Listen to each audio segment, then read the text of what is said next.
Welcome to Phonogenics 101, a Riotboy production hosted by Jeremy Gloff. The podcast where people who love music discuss albums track by track. Please hit subscribe, and if you'd like to support this podcast, patreon.com/Jeremy Gloff or Venmo @Jeremy Gloff. And now, on to the music.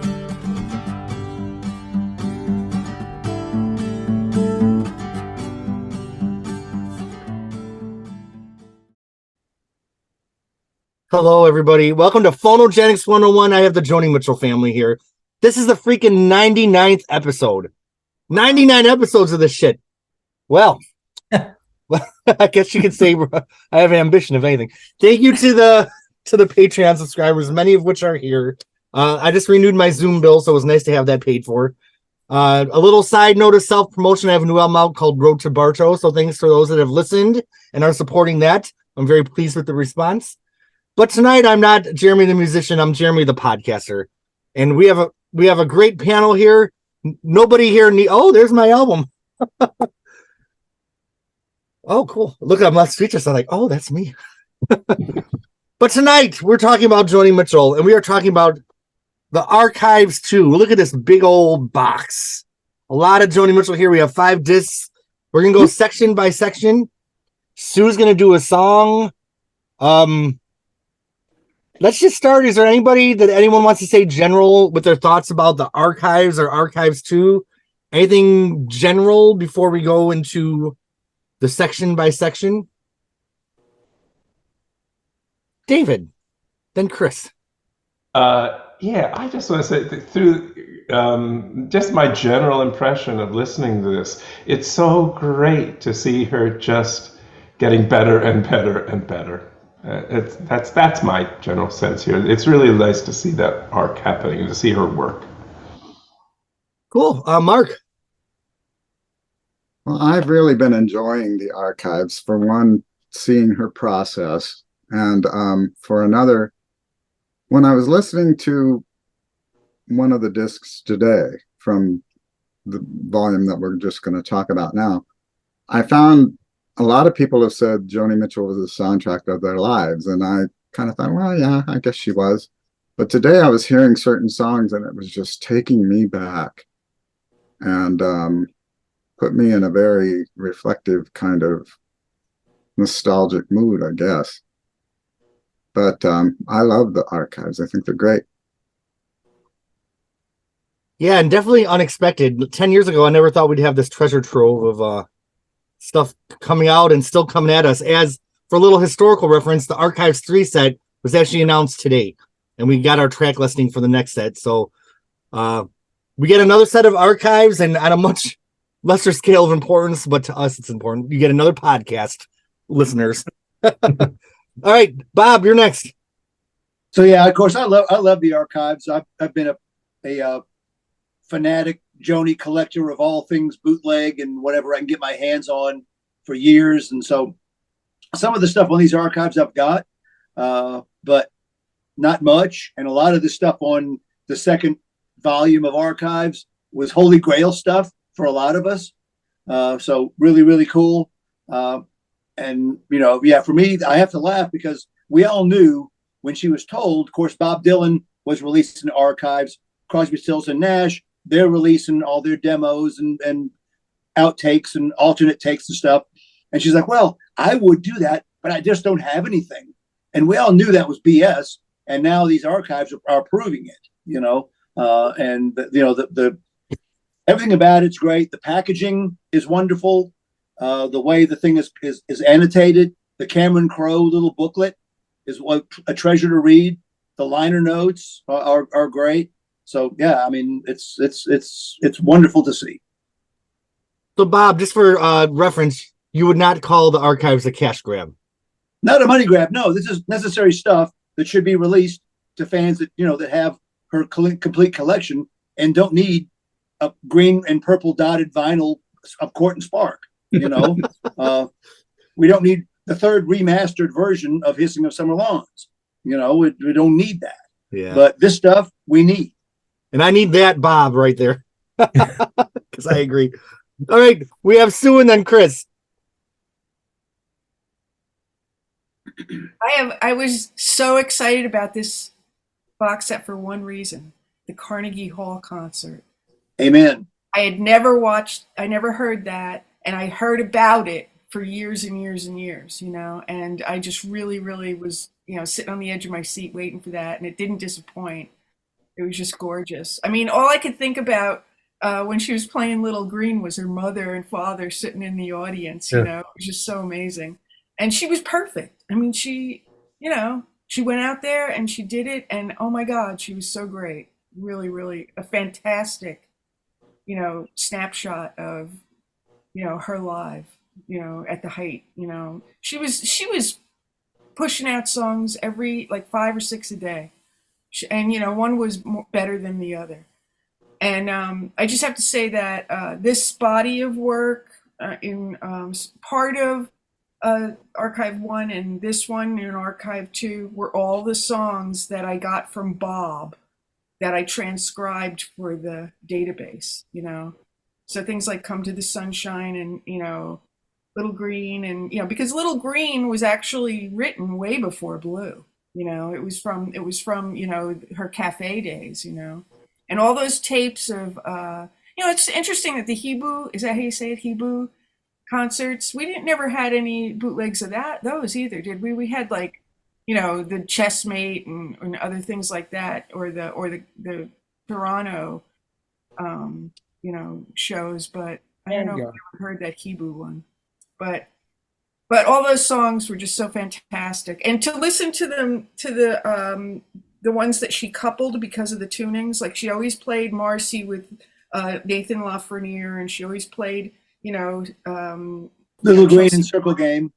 Yeah, and then Chelsea Morning and Both Sides Now, because they were all in the same tunings, and that's how she cycled through her songs. It was just, she's fascinating on every level.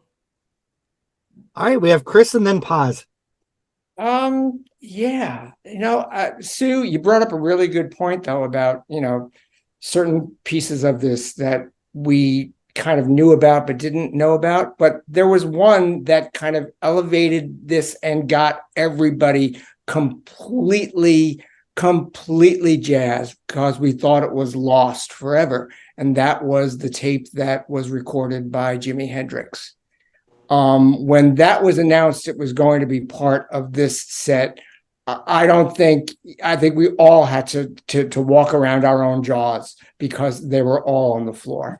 That was Le Hibou set. It was everything, forget this, what that, at least in my mind, was like fuck Dylan's basement tapes. This was like so much more important because it was not just, a closed session somewhere or anything. This was a performance where somebody of merit on to their own was so enamored and so thrilled as the rest of us, to sit there and lay his machine out in front of her and ask to record her. It's a legitimacy that I am so happy for her that it surfaced wherever it came from, whoever was sitting on it. I'd love to know the backstory of where it was all those years.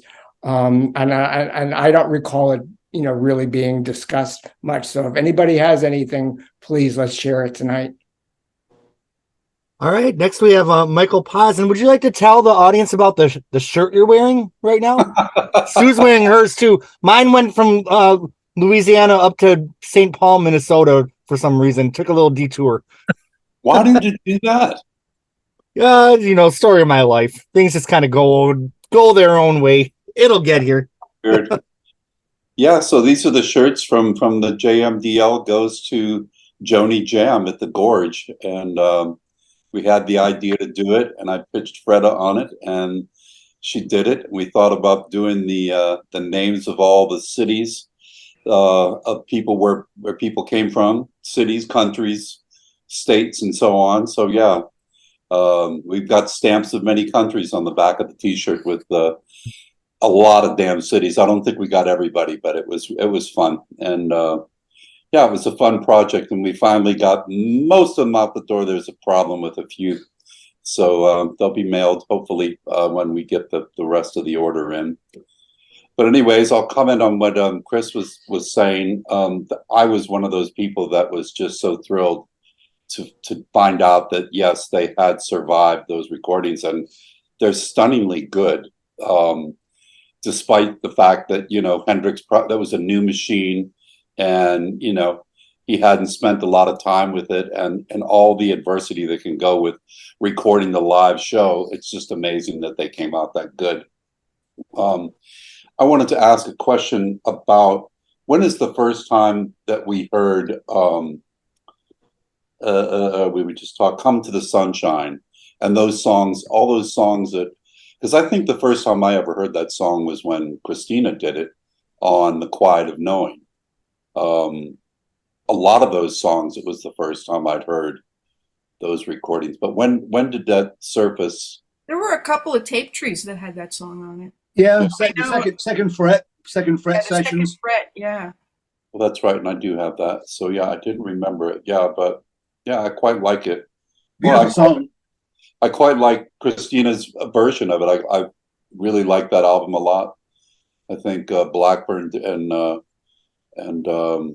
piano player, I can see him, but I can't. Barnaby Finch. Yes, yeah, Finch. He was amazing. I think they did a marvelous job on that record. Yeah, and they called it the question, the quiet of knowing. Quiet of There's a Knowing, line yeah. from that song. Yeah. Yeah, very cool. Yeah, it's enjoyable to hear all these songs as they grow. And I mean, we were talking earlier when we were backstage before we came on set about demos. And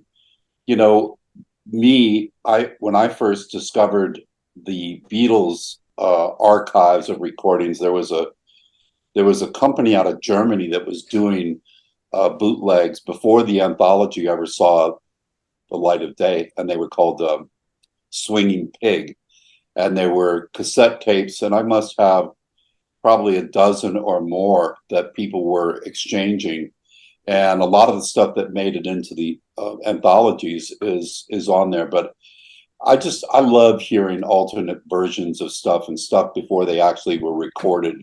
Seriously, it's just so much fun to hear how a song grows, and that's really unique when you working with John Cleary, and hearing him do a song and then hearing how it grows on stage and how the band adds their little bits to it, and how it grows. It's really a lot of fun. So the fun continues with the archives, with the Joni archives. Thank you. All right, and Ruben, you hand your hand up before. Did you have something to say? Yeah, I was just gonna say I've been so excited about these archives releases. I remember years and years ago when her record company, Joni's record company, was trying to put out a box set, and she got mad because she said they sent a burglar in to pilfer through her archives and shut the whole thing down somehow. But and she made it sound as though, and she said something at the time to the effect of, "That's unfinished material. You're never going to hear it. That's why it's not out in the public." And it's just been so nice that she's had a change of heart on that. And I agree with Bob. The box sets are beautiful. They're very well produced, and they're just nice. They're nice to have, and it's nice that she released it. And I used to get really sucked into all the cash grabs, Bob, but as I get older, I need less stuff, I realize. But I did buy the recent it was an aqua translucent vinyl of For the Roses, and it's beautiful. Did anybody else buy that? It's totally unnecessary, but it's really nice. And on this set, the ones that I was most interested in were a couple of the alternate studio versions of, there were two from Ladies of the Canyon. It was Ladies of the Canyons with cellos, and then Blue Boy with recorder. And there was one from Blue, but I can't find it. Was it River? Or didn't River have a French horn or something? Yeah, it was River with French horn. Those were so cool to hear. Urge for Going is also with strings. Oh yeah, and I just thought those were so nice. And I who knows why she didn't release them like that and did what she did otherwise. But it's just really cool to hear those after all this time. So yeah, it's good stuff. I'm really excited for Volume 3. That starts my favorite period on through like Court and Spark through, or For the Roses through, like Wild Things. I'm really curious to see what comes out later. Yeah, as am I. As are we all. Yeah. Well, in my alternate universe, I did not know you all during the 2000s, but there was a record store down in Sarasota, Florida, and I found this CD by the banks of the River Charles, and that's where I found "Come to the Sunshine" and some different songs I had never heard on the albums before. I guess it was that's from Club 68 in Boston, January of '68. Cool. You have "Gift of the Magi" is on here, a bunch of them. So that's how I found the song. All right. Any other thoughts on the general album before we go into the section by section? Jeremy, how does that performance of those songs compare to the ones that we've heard on the archives? I'll be honest, I haven't listened to them back to back. Bob might know better than myself. I mean, the Club 47 shows is nice quality because it was broadcast on the radio in Boston. So somebody, bless him or her, who did it, recorded it off the radio, made it to a bootleg, and that was one of my early bootlegs. Deb Messling in Pennsylvania sent it to me, and I think it was the first time I heard "The Way It Is." I think, if memory serves right, might be on that one because she had just done that song for the Canadian TV show. Yeah, that's a nice bootleg. And it was a small place. "The Way It Is" on there, and I believe she tells a story about how she wrote it for the show on there. Yeah. Valley's on here. That's not on anything else. That's Ballerina. Yeah. Cool. Ballerina Valerie. All right, and we're also doing a special dedication for this episode for an old friend of y'all's, right? Yep. Who's actually Here's to Kathy, but we all called her Khaki. Catherine. It would have been her birthday tomorrow, and she's missed so much. She was a great part of this group, the JMDL, and loved her very much. Here's to Khaki. And this was her favorite. And she loved For the Roses the most. Perfect. And that'll be on Archives 3. Yep. All right. Well, the first section of the Archives box set. I got to put on my glasses to turn on the phone light here. We have some Joni's home demos. We have 2 different Midnight Cowboys, a Dawn Treader with a vocal overdub, and Song to a Seagull. What do y'all think of this little section here? And Paz, is your hand up from before, or is that a new one? Nope. Okay, Bob. So, yeah, well, I will say that Midnight Cowboy, John Voight, Dustin Hoffman, John Schlesinger film from '69 is my number 1 movie of all time. It's the only DVD that I own with commentary. And so I was really delighted when I saw that this song, the first time I heard of Midnight Cowboy was when a folk singer from the DC area called Donald Lease, D-O-N-A, like Donald without the last D. Donald Lease recorded a version of this back in the early 70s. Roberta Flack produced it. And I reached out to him I found him on, thanks to Google. And I reached out to him. I said, how did you know about this song? Because Joni never released it. He says, yeah, she gave me a demo tape, David, which speaks to, why demo tapes are in circulation. Said Joni gave me a demo tape of it when we were playing in Philadelphia together. And I liked the song, so I recorded it. Roberta Flack produced it. And until about 2 years ago, I didn't know that Roberta Flack also recorded it about 2 years or maybe 1 year after that. Beautiful version of it. It's on YouTube. You can hear it. Really, really nice. So the first time I looked at the lyrics of the song, I knew exactly that it was about Midnight Cowboy, the movie. Indeed, she had on the West Coast, she was hanging out with Schlesinger, who was also hanging out with a bunch of other musicians. He really liked Everybody's Talking at Me by Fred Neil. Nielsen. Well, Nilsson recorded it, but it was a Fred Neil song. Oh, Fred Neil. Wow. Yeah. So if he asked all these songwriters to give him songs for the movie, Joni gave him Midnight Cowboy, which was real direct. Dylan wrote Lay Lady Lay, and Nilsson wrote I Guess the Lord Must Be in New York City. He liked the Nilsson song but he wasn't crazy about the lyrics. So he asked Nilsson to do a cover of the Fred Neil tune. And that's the one that made it obviously onto the soundtrack. Everybody's Talking, which was a huge hit for Nilsson, but people think it's a Nilsson song. It's a Fred Neil tune that Nilsson sings brilliantly, of course, because he was Harry Nilsson. So yeah, I love Midnight Cowboy. And just to get ahead of myself, there were 2 covers of it. So besides Roberta Flack, Donna Leese, and there's 2 versions of Midnight Cowboy on this CD. And the amazing thing about the second version is that you see where Bar and Grill came from, right, Sue? That second version is just That's the what music I was for Bar going to and Grill. say. I was listening to it and I was like, oh my God, this is a different song. Yeah, she wrote Bar and And Grill it was music, Bar and but Grill. put the Midnight Cowboy lyrics to it. Yeah. And it's Well, like, I mean, it's really neat. Yeah, it's not unusual for her to get a good, tuning and a melody and stuff, and then the song doesn't really make it, and then she Right. uses it for something else, So yeah, I was just fascinated by that because she wrote that in '69. She didn't write Bar and Grill until 72, 73. So Yeah, so I was totally obsessed with Midnight Cowboy, the film, and all things associated with Midnight Cowboy. There was a book that came out last year called The Shooting of Midnight Cowboy about the making of the film, which was just brilliant, really, really good. So anyway, I won't go any further, but that is my own little personal obsession. But yeah, I love the song. It's cool. So I'll lower my hand now too, because that's what I was going to say about Bar and Grill. How similar are the lyrics in the 2 different versions? Same lyrics, but totally different music. Different melody, different music. Yeah, yeah. All right, Mark.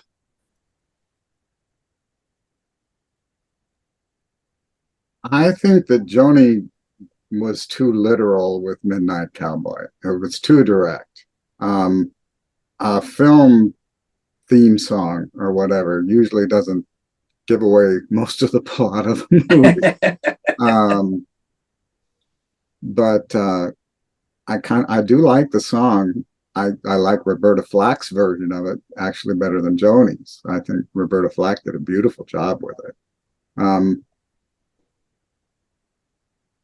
The vocal overdub on the Dawn Treader I thought was superfluous, and I think most of the alternate tracks that have like an instrument or something added, I'm glad that she chose not to go with those, but that's just my opinion. That's all. Just to jump ahead, there was only one thing in the whole set that I was like, man, I wish they would have done it like that, and that'll come later. Everything's cool to hear though, but there was, that's just a testament to Joni's skill and wise choices as a producer that I think she landed on the perfect final versions. All right, David. Yeah, hi. This is actually just a shout out to Bob. There's a documentary now based on that book just released, The Shooting of Midnight Cowboy. I just saw it a couple weeks ago in a sort of double feature with Midnight Cowboy. And nice. You're right, one of the best films ever. All right, Chris. Just a quick note. I wanted the Dawn Treader version with the vocal overdub was mixed specifically for this box set by Patrick Milligan. So who knows what condition it was actually found in, or what they might have improved or maybe didn't, but within it. So I just thought I would call that out. That obviously it's while it's part of the archive, it's not an historic document. Let's just say it's had some work done. It's had some work done. Well, I thought the original was perfect. I mean, that's just about my very favorite song, period. I don't know. And it's the only song I liked on Travelogue, so. Well, and that version is fantastic too. All right. Anything else on this section before we move on? The next section is a pretty small one. We have Jane Lurie's Apartment, late February 1967. We have a version of The Way It Is, and then Turn Around, an incomplete take. So does anybody have anything on these? Sue. I want to agree with Mark that Dawn Treader is one of the most beautiful songs she ever wrote. And The Way It Is in the same tuning and has all those incredible chords in it too. The Way It Is an interesting song and I know that she made it topical for the TV show, but I love Dawn Treader better. You know, I mean, and I can't really remember what the deal was with Turn Around. Was that an instrumental? It wasn't really. No, she has words to it. Oh, okay. But I mean, this box set is so long. You know, I've listened to the whole thing in my car for like 2 weeks. So, but you know, Dawn Treader is a very really gorgeous tuning. Right. Anything else on Jane's apartment before we move into the next little chunk? All right. So next we have Joni's home. Does anybody know if Jane's apartment was the one on West 16th Street? Is that or was that only Joni's apartment on West 16th Street? It's in Chelsea. So that would be West 16th, right? That's where she wrote Chelsea Morning. If she's calling it Jane's apartment, or if she would live there, if she was on the lease or whatever. I'm just trying to get a little history there. Let's all meet in New York and just do the tour. All right. Next we have Joni's home demos, late 67. So we have I Had a King with some piano overdub. Hot mess. The Film the Drum with a piano demo, better a cappella. And Roses Blue demo with the peacock harp. But wasn't the peacock harp on the final album version also? All right, Mark. Sue. Unmute. The fiddle and the drum, I'm not going to say that it sounds better on here, but it sounds very different. And somebody made a comment about this, I think, on the email list when it first came out. It sounds more, I don't know, dismal, or I think it's more minor key in the minor key. Yeah, that was what I was going to say. But not being a musician, I didn't want to stick my foot in my mouth. Anyway, that's all I'm going to say. I think it is cool to have this version of the fiddle and the drum because I'm assuming this is how it was written, and then she made the decision to do it a cappella. It was written. She talks about that, I think, at the Carnegie Hall show. She says she told the audience that she wrote it on piano. I can put my hand down now. Sue.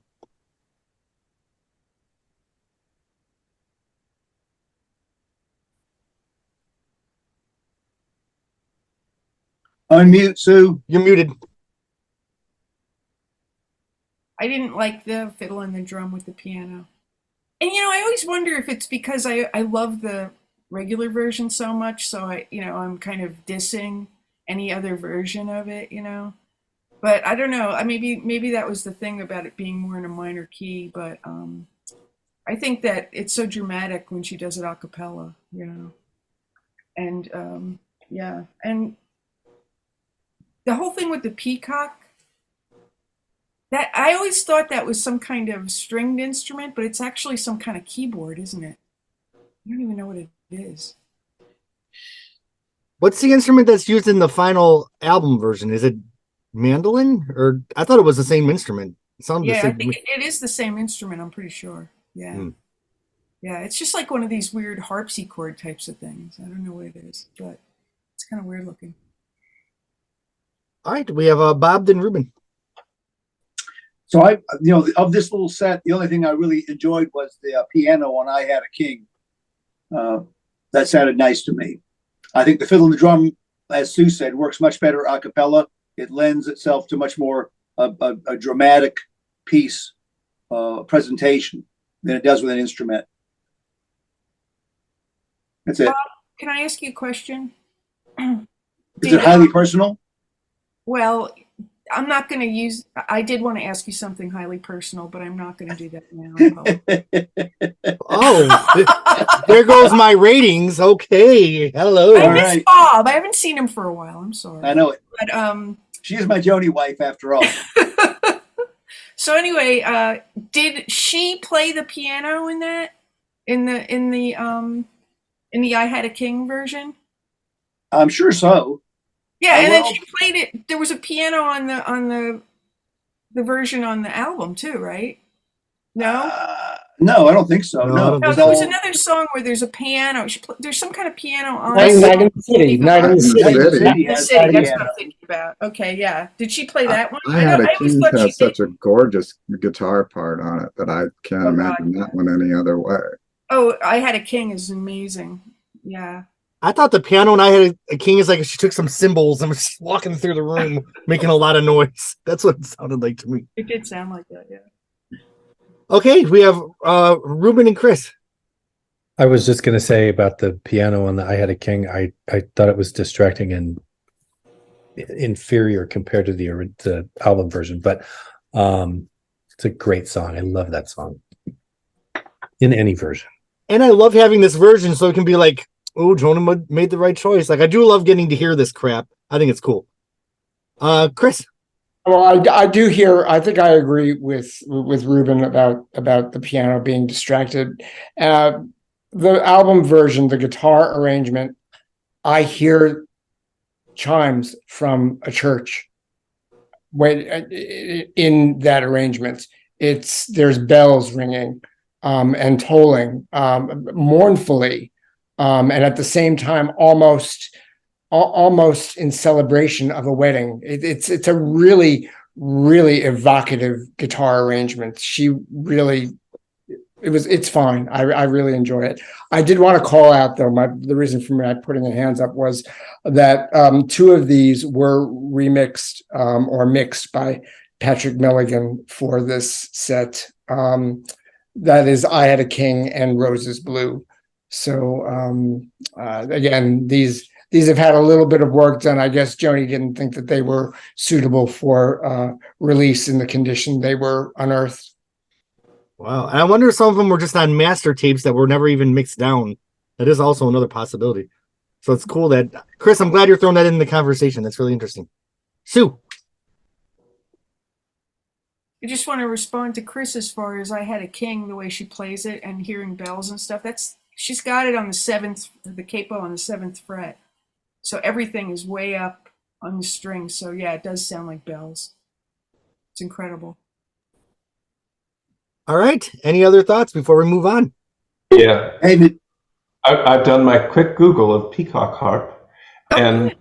apparently it's kind of like an auto harp or a dulcimer, but it only has this one that I'm looking at right now on Etsy has 5 strings, and which of course can be tuned as you wish, and then it is a sort of a keyboard, and it looks like it has like a dozen keys. And so I imagine each of those keys is a certain chord. It plucks a certain set of the 5 strings. Like a weird analog harpeggi. Yeah, sure. If you say so. Anyway, that's what I believe a peacock harp is. Nice. Doesn't even have a Wikipedia entry. Wow. So that's how obscure it is. I was at the show when Stevie Wonder found the harpeggi and played it for the first time. Have you heard him play it? Oh my God. Look it up on YouTube. Yeah, amazing. All right. Cool. Any other thoughts on the peacock harp or these versions? Next, we move on to She's in the Song for a Seagull sessions. And I must admit, when I got to this section of the box set, I was hoping that these songs were going to have like that kind of gauzy song to a seagull reverby production. But it's interesting because these are a pretty straightforward mix that sound much more like the kind of Clouds production to me. I mean, her head wasn't in the piano? Yeah, it wasn't in the piano. We have Jeremy, which Sue's going to play, Conversation, Both Sides Now, and The Gift of the Magic. The one thing I want to say is that on this set, Conversation goes through 3 different menus. Because first it's grapes and cheeses, then it's wines and cheeses, and we all know that she ends up with apples and cheeses. So that, my friends, is my biggest takeaway from Archives 2, the menu changed in Conversation. Okay. Let's converse about these, and when we finish the section, Sue will have you do your song. How's that sound? Okay, so we have Mark, Sue, and then Bob.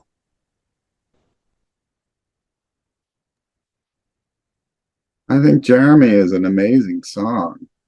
Very powerful song. But I think it's later she's talking about well, I'll talk about that later. But I think that's just, I don't know why she didn't include that on a record somewhere, because I think it's a great song. The Gift of the Magi I like, but I don't agree with her summation of the O. Henry story. But that's all. All right, Sue.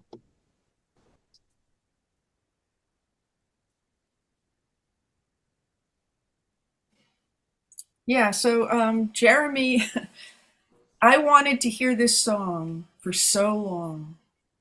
I mean, it's just crazy how long it's been, like almost 30 years or something. That everybody would say what a fabulous song it was. Like there was this one guy, Gary Zach, who lived in Detroit, who actually heard her play it, and he did a piano version of it. And when the Archives 1 came out, they have a version of it on that archive too. And I transcribed it, but I didn't have the end part, the bridge. For some reason, the Archives 1 did not play the version with the bridge in it. So I got the melody of the bridge from the recording that Gary Zach did, which was just on piano. And I figured it out. And when this version came out, I was like, all right, it came out the right way. I was like, oh my God, how do I do that? I don't know. But yeah, he was a great guy, and unfortunately, he's another one we should toast to because he passed away a couple years ago too. So Gary Zach was a cool guy, and so I just wanted to mention that, and it's an open D. So, yep. Do I feel like on Archives 1, even on the track list, it says Jeremy with incomplete in parentheses. Incomplete, right? They do that, yeah. So. And I was fine with that. I finally got to hear the damn song, so it's good. So when this track list came out, were you thrilled that you're like, even before you bought it, you're like, finally, I get to hear the whole thing? Yeah, because I was really nervous about putting that on the archive page without knowing for sure that her melody was actually the same, as the one that I put in there, but it worked out. Oh, I love it. Well, out here in Washington State, there's been a big debate about whether arrest for drug possession is going to be a criminal charge or what exactly is going to happen with that. And I get the feeling that that's what this song is about. Maybe this kid had some marijuana, God forbid, but back in 1968 or whatever this was, and he got thrown into prison for it. Or some other crazy thing to do with drugs. That's just sort of what I get the impression. All right, Bob, then Ruben. Yeah, of course. Well, Mark, you're absolutely right. I mean, in fact, in some of the on one of these discs, where she's talking about Jeremy, she doesn't sing the song, but she mentions it, and she says it's about a new song about a kid with a drug problem, which was Jeremy, and not covered by Pearl Jam. I'll add, different Jeremy. And like Sue, this was a Holy Grail tune because when I bought that Clouds songbook, and I'm not a musician, so I don't play the music, but when I bought the Clouds songbook, Jeremy was one of the songs in that songbook. So she definitely met at some point to release it and did it. But I'm like, oh my God, she has this song Jeremy, and all the words are in there, and I guess all the chords are in there. So you didn't I'm surprised you didn't reference that in your discussion of the song, because there it was, Jeremy. Yeah, it was really, really cool. Nice Holy Grail moment for me to hear her version of Jeremy. Well, that version in the version in Clouds was not in a tuning. Okay. Yeah, it was just the piano or the music with the words and stuff. So yeah, but because in my conversation with Gary Zach, he talked about this song and he said, I wish and I didn't hear his recording of it. I've got some of his Joni recordings, but I didn't have this one.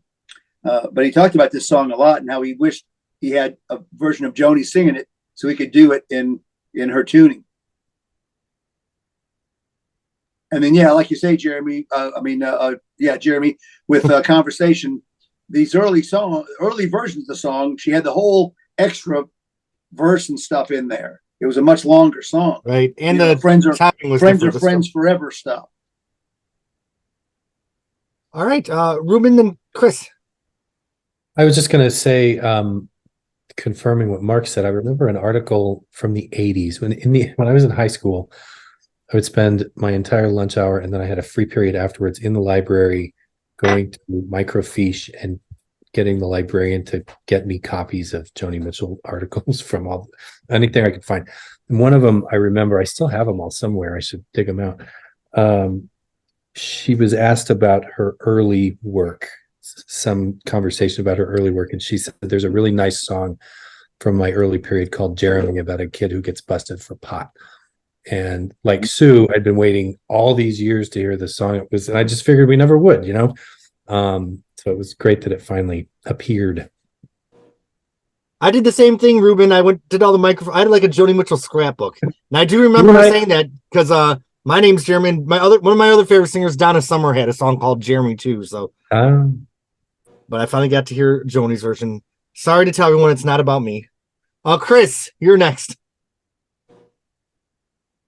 Yeah. Now this is interesting. This is under a heading that these songs were done in a Song to a Seagull session. Now, the recording is credited to a man named Art Christ, Chryst. These tracks are mixed by Patrick Milligan again. I went to my disc to look at any of the other credits on the Song to a Seagull album, and I don't yet see the name Art Christ or Christ on it. But one of the things that I do see the name. Yes, the engineer is Art Christ. It does not mention that studio though, and certainly in the booklet that accompanies the archive, the mention of David Crosby does not exist. So if these songs were recorded within that, I don't know if Crosby was somehow not a part of this, or maybe he was part and parcel to the decision not to include them because, I don't know, he wanted his tracks on it, or what he was calling his tracks. I can't even speculate, but there's a little bit of omission going on, and I don't know where it's coming from. All right. Any other thoughts before our Lady of the Canyon, Sue Tierney, performs? All right, let's pause so you can do a sound check. All right, ladies and gentlemen, our own Lady of the Canyon from Ithaca, New York, Sue Tierney. Okay, this is Jeremy.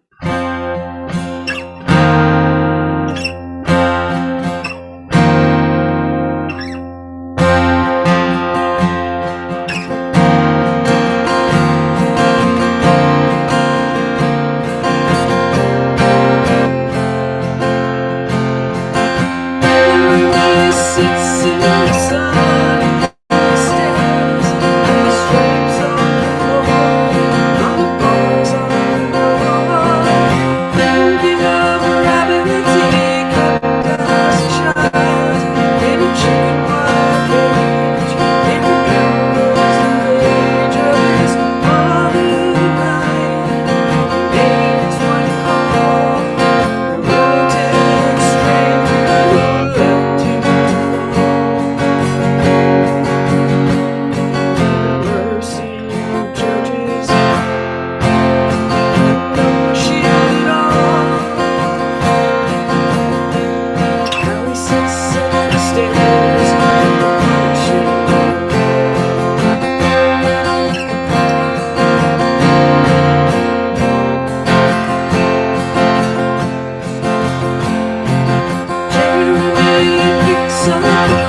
That's a beautiful song. It's kind of pretty, yeah. Sue, I love your performance. Now, I remember on the first archive you did Just Like Me, and I always hear your version instead of Joni's in my head now. Thank you. Martina sounds great. You all sound terrific together. Oh, thank you. It's a match made in heaven. Off camera, we'll talk about if your setup changed. It sounds great. Oh, good. Okay, good. That's important. Could use more vocal. I got a lot of guitar and not as much. Oh, okay. Yeah, that's good to know. I actually did a little recording before and it sounded like the guitar was low, so I probably put it up too high. Oh. But that's all right. All right. I'll fix it for the next song. Yeah, for next month we're doing Newport, so we're gonna all sing over you when you do your song. All right. I just can't help myself, everybody. Feel free to find a new host. Okay. We have one little section here. We're back at Jane's apartment. We have something called It's Easy.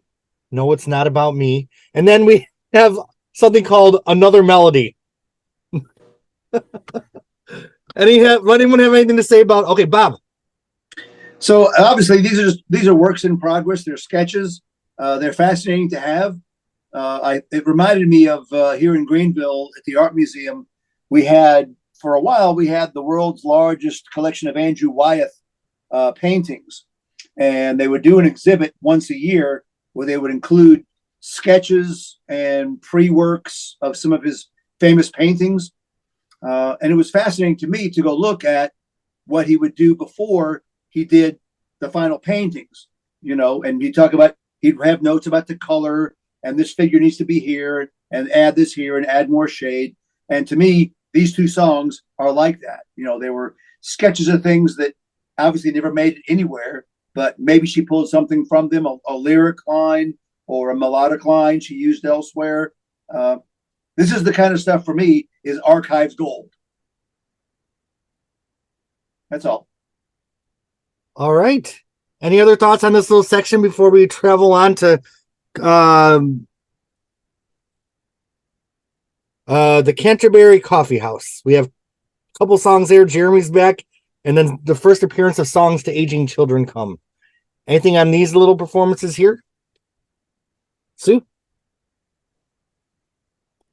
Yeah, I mean, I loved this when I heard the cafe versions of Songs to Aging Children Come. She sings in the lower register because on the album you can mostly hear the high singing on that, and to learn that the harmony below was actually the way that she sang it when she was playing it live was pretty interesting to me. And plus, this song is so weird and intense. I love it. I just love it, and it's in a C tuning that sometimes the lower string is a B, and she. I mean, it's a strange tuning. And I think that I want to say they used that lower melody when they on the version that is included on what was the movie it was in? Alice's Restaurant. Somebody else sang it though, right? Mm-hmm. Yeah. She wouldn't give license to sing the song, so another singer did it. People thought it was Joni, but it was not. And the Canterbury Coffee House was one of the big performances on the first archive set, right? Or am I totally imagining things? I think you're right. Yeah. Okay, so we're back at the Canterbury. All right, we just got through a whole disc in less than 5 hours. I think we're going to tackle the whole archives today. I'm so proud of us. All right, we are moving on to disc 2. Over here, we have live at oh boy, don't make me pronounce something. La Hibu Coffee House, March 9th. So we have a lot of the tried and true. We have Night in the City, Come to the Sunshine, a lot of stuff from the first album. We have Conversation. Dr. Junk is still around, so we still got that crazy old dentist. Go Tell the Drummer Man. Ciso Tobel Lane. Who in our group is it that's their favorite song? Is it Les? Les loves that song. He can play Okay. it really great too. If you nag him to play it. And then it ends with Ladies of the Canyon. So what did you all think of this live set right here? Bob? Yeah, I mean, nothing earth-shattering here. As Michael said earlier, the quality of the recording is really, really great. To know that it was recorded by Jimi Hendrix makes it, even more so. But there's no songs we hadn't heard before, no new spins on these songs. But she's in great voice. It's a great little set. Good show. All right, Mark. Well, I was just going to say that it was during this run at Le Hibou in Ottawa that she met Graham Nash. Yeah. I don't remember why he was there, but he stopped in to see her show, and that's where the two of them first met. Didn't she say something about, Michael from Mountains was the one song that she wrote in Ottawa? I thought she said that, but I don't know. That's all. All right, Sue, and then pause. Yeah, I remember hearing that too, that she wrote it in Ottawa. Maybe that weekend, while she was there. You never know. Could be. But listening to a whole set of a cafe performance like this, you can really see the songs that were written together. So Night in the City and Come to the Sunshine are an open D. Pirate of Penance is an open D. And that whole Pirate of Penance thing is just so interesting to me. It's just a weird song, and she sings it different here, I think. Well, the high part wasn't there, obviously, so yeah, but her conversation about it was pretty interesting. And Dawn Treader and The Way It Is are both in the same tuning. And she does these things called melodies or medleys, right? So Marcy and Nathan Lafreniere are always together. Michael from Mountains is always with Go Tell the Drummer Man because they're in the same tuning. And Go Tell the Drummer Man is one of my favorite non-release songs. And then I Don't Know Where I Stand is also in that tuning. So those three songs to play together are like monsters. They're monsters. They're just so beautiful and, incredibly written. I mean, I think I Don't Know Where I Stand is a perfect song. It's just so incredible. And then See Soto Lane and Ladies of the Canyon are both in the same tuning as, Night in the, or not Night in the City, Just Like This Train. And Coyote. It's she invented that tuning around this time and kept it in her repertoire to make other like incredible songs, even up to Don Juan's Reckless Daughter. So I love that tuning too. So, And I just want. Go ahead, Mark. Yeah, go ahead. Oh, I was just going to say that we've had conversation. We've got Ladies of the Canyon. I think Blue Boy is later on this record, and that's not going to be on an album. Not the next one, but the one after that. So she's just shows you how much she had in the can before she even started recording. Right. When did she move to Laurel Canyon? Because she's written Ladies of the Canyon, so she's there, obviously. But she's touring in Ontario. Well, I think 67, because that's when Crosby saw her in Florida. In Florida. Mm-hmm. Maybe it was early 68. I don't know. So it kind of sounds like she'd already started that whole group had started to build its microcosm, that she was, had written the song and was actually talking about them in a larger sense, a sense of that community. Wow. And those artists that she was hanging out with, I think really influenced her songwriting too. Remember when she was talking about what was going to be on Clouds? All that old stuff fell off. And then she had all these other songs that actually got on the album. And actually, you bring up a really good point that I was going to bring up later on when we got to that section was I want to build that album in the order that she is describing it and play it just to see what it does. Yeah, that's my favorite part of the whole box set is that little thing. And we'll get there soon. Paz, your hand is up. Yes, it is. I really like this section a lot, and I was reading here online when I was prepping for this. I was reading online and found a review on Uncut, and it said the big scoop here is from this full live set recorded on March 1968. She'd already been there for a week in residency, and a couple days earlier had hooked up with Graham Nash for the first time as the Holly swung through town, so they were on tour. Not only is this a remarkable solo set and impressively high fidelity, but the owner and operator of the tape recorder that night, wrapped in the front row at this fantastic girl with heaven words, was none other than Jimi Hendrix.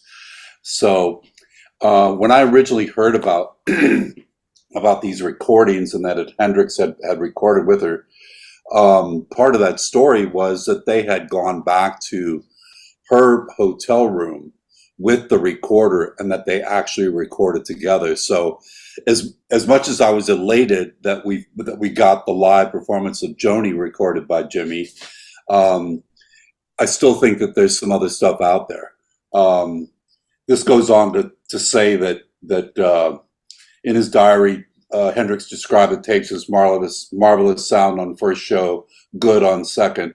It's not clear how much post-processing has been applied, but the recording paints an extremely vivid picture of the unamplified Joni from a couple of meters away. Even so, we're lucky to be able to hear it at all, as someone nicked the original tapes from Hendrix a few days afterwards. They eventually turned up in another collector's stash that had been donated to Canada Library and Archive, who handed them back to Mitchell. So I just hope that those other recordings are there, because, you know, that could have been some collaboration or some jamming that they did, which is something that I've always fantasized about during this whole period, thinking about these recordings.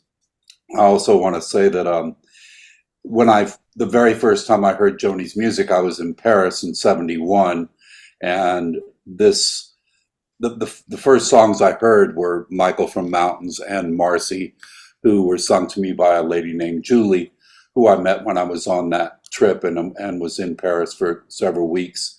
And so I learned a lot about music at that time from her, and that's when I actually started playing guitar in earnest, because I was actually making chords and singing along with her, and we were jamming in the Latin Quarter at night. And so one of the first songs I learned was Hey Joe, I think was one of the ones that I was doing during that period. So yeah, it holds special meaning for me, and this whole set I really enjoyed a lot. Thank you. Okay, Mark. Thank you for bringing that research and appreciate that.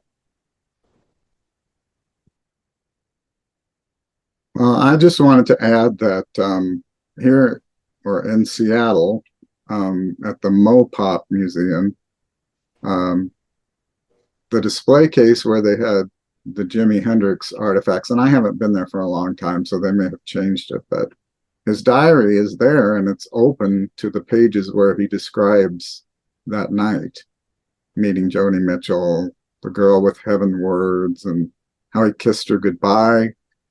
And she has said, or I know I've read that she has thought of him as a very gentle soul. And I think she said that she felt that he never really was comfortable with the whole setting his guitar on fire like he did at the Monterey Pop Festival or any of that stuff, that she just thought he was a really kind of cool guy. When did they change the name of that museum, Mark? I was there when it was called Experience Hendrix, I think it was, or was Experience Music. Experience Music. I don't know when they did change that. Originally, the thing was planned to be the Jimi Hendrix Museum, but there was something about his family would not give them the right to do that. Yeah. They changed it to Mopop, Museum of Pop Culture or something like that. when we were up at the Gorge for Joni Jam, we were going to try to go to that, but there just wasn't enough time. But fair warning, I'm coming back to Seattle in October, and I'd love to see you. We're going to be there at Jazz Alley from the 12th through the 15th, 2 shows a night. So I'm going Jazz to have all Alley. kind of extra time. So I'd love to see you guys. Love to have lunch or something, and maybe go to Mopop. And I remember seeing, the all the Hendrix stuff the first time I was there. But that would be fun. Jazz Alley, that's a great venue. That's where I saw Hendrix and Ross. All right. Any other thoughts on this live performance before we move on to just one little thing? We have a studio session with a studio version of Come to the Sunshine. Anyone have anything to say about this little curio here? Sounds All right. great. Sounds good, Joni. We're back. We are back at Jane's apartment again. That good old Jane. She just let us hang out there. And we have come to my favorite part of the archive where Joni's talking about her second album. And I was just so enraptured just listening to every word Joni said, because, we all know how her whole career turned out after this, up to this point. We knew what the second and third and fourth and fifth and sixth album was, but at that time it hadn't happened yet. So to hear Joni say, like, I have this song and this song and this song, and I won't say too much because I want to give everyone a chance to talk, but she was saying that she wanted to sound to be a little bit more political because she didn't want to put herself out there as much. So I'm like, girl, you don't even know what you're about to do just a couple albums from now. So I think it was Chris who said, like, I want to hear that album, or Mark. I can't remember who said it, but anyway, we have Chris and then Mark. Take it away. I totally want to hear that sequence built, and just, with as close to the best studio versions we could find of some of these songs, and just to hear how they might have flowed together. It sounded, when she was describing what this record was going to be, like she was still working in that kind of concept arc kind of thought. And I don't know if it was going to have a multi-side kind of thing, in the city and out to the seashore or whatever kind of thing, the way the first album did. But it sounded like she was reaching again to sort of give it some kind of architecture. And I don't know if she abandoned that or if she thinks she actually, created something that does have an arc to it in what she ultimately released as Clouds. But I definitely want to build this at some point. So I'm going to try it.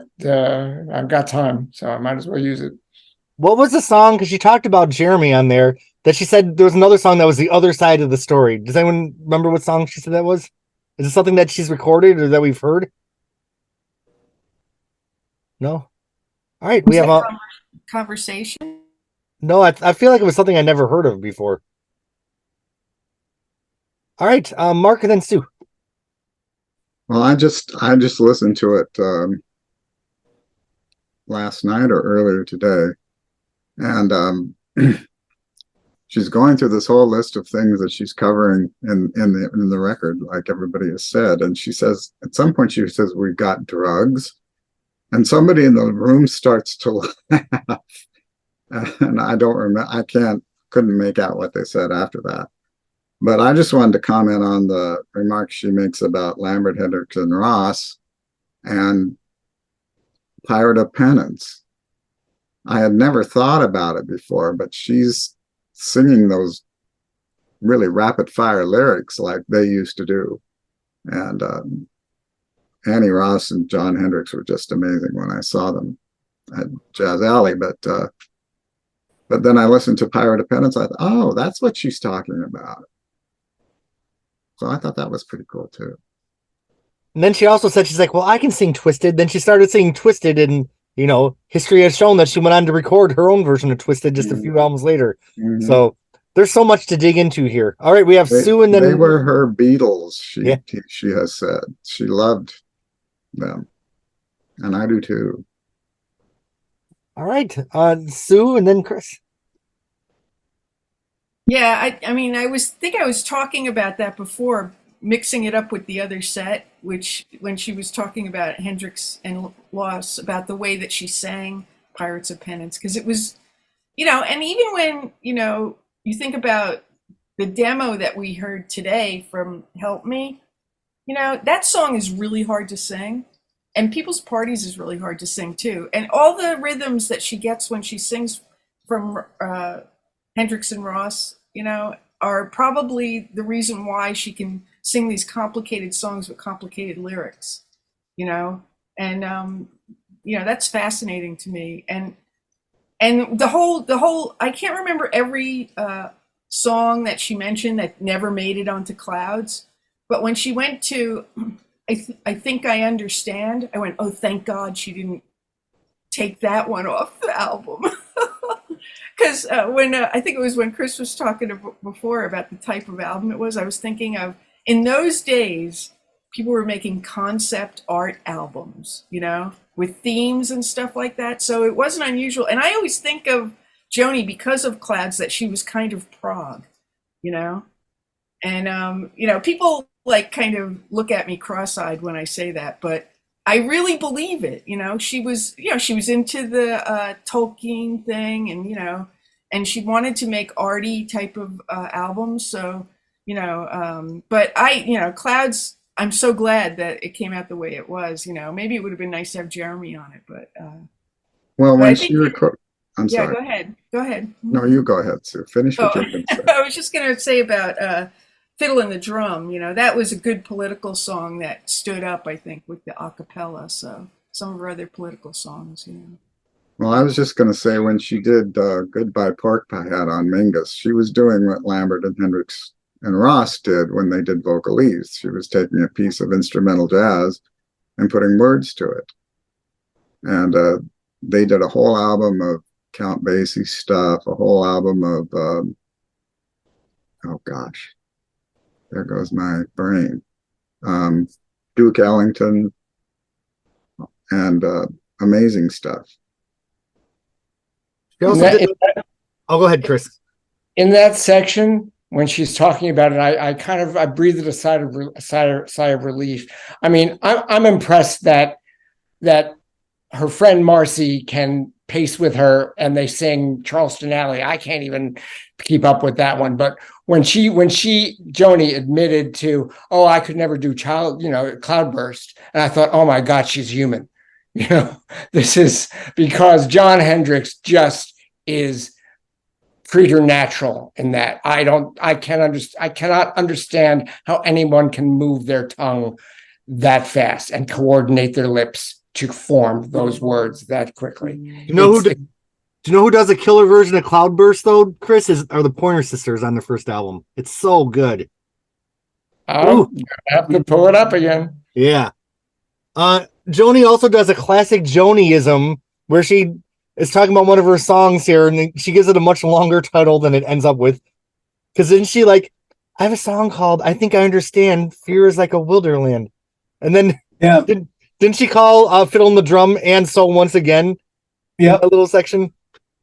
Don't forget, she co-owns that word with J.R.R. Tolkien. Wilderland.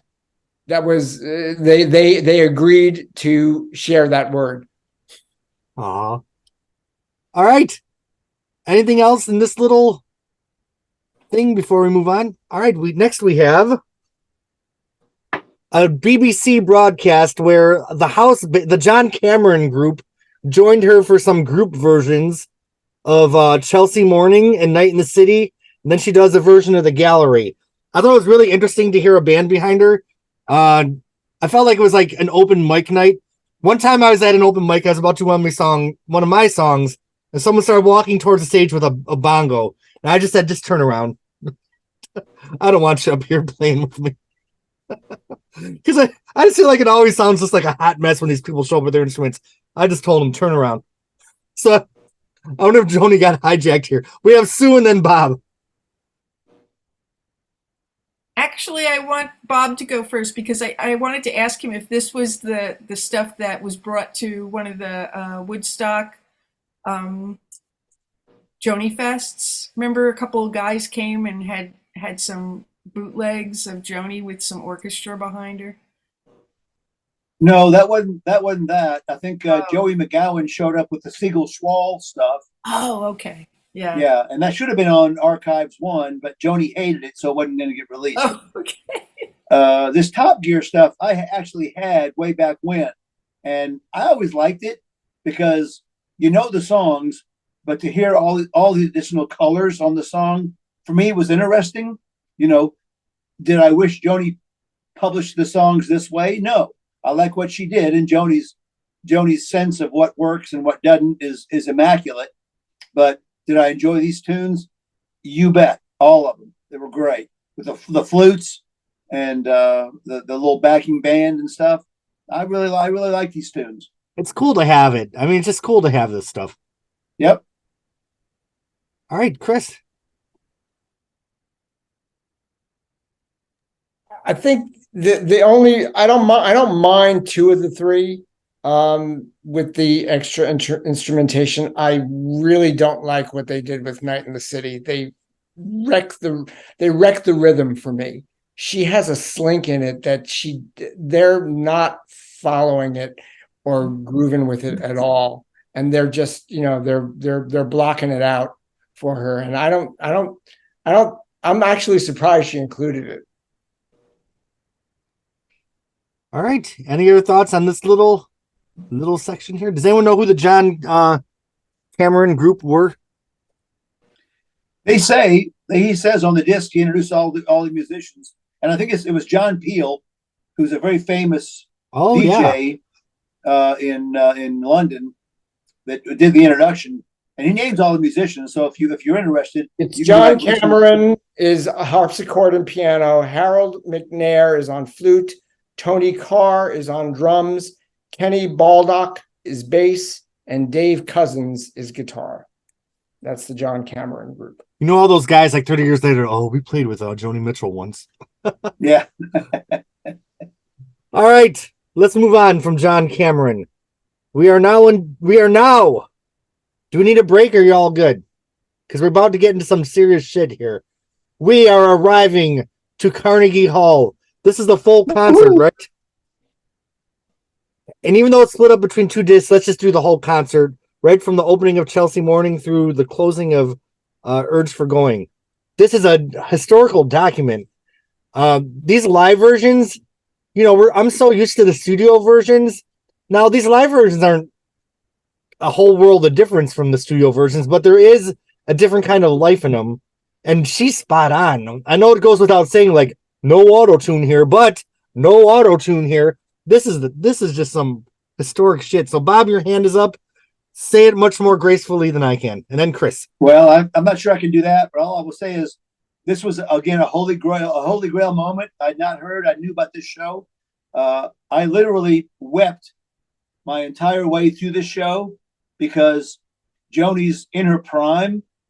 She's getting so much love from the audience, who every single one of them is there for every second, every breath of what she does, including her parents.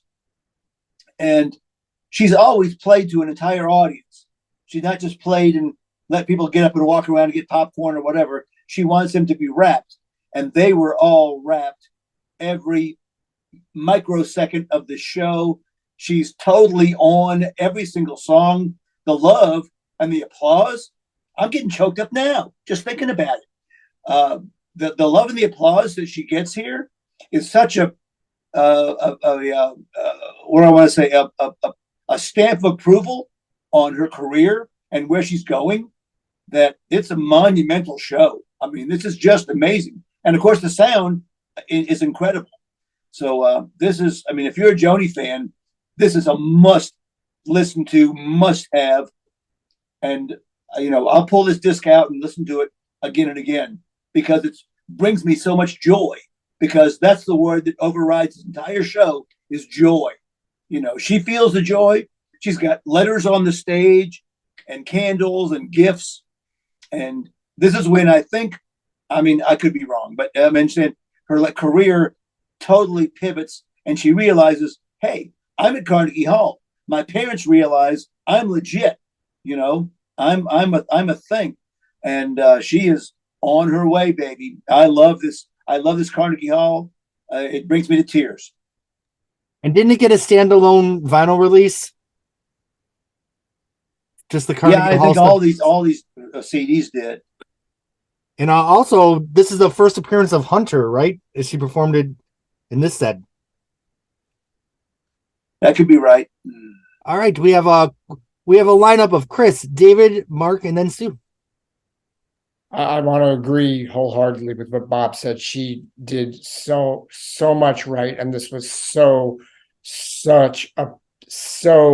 important a moment in her career.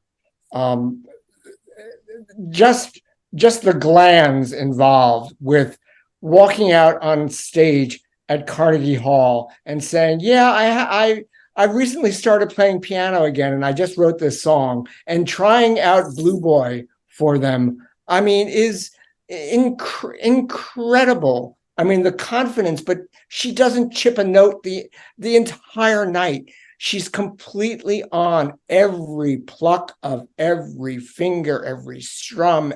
Everything is in the right place. I mean, we've seen this before in some of the earlier performances that have surfaced from videos of the Canadian television shows and things like that. But to actually hear it live in such an anxiety producing for most artists environment, it's incredible. She what she does with the vocal in Marcy, and the fact that she's singing the circle game in front of her parents.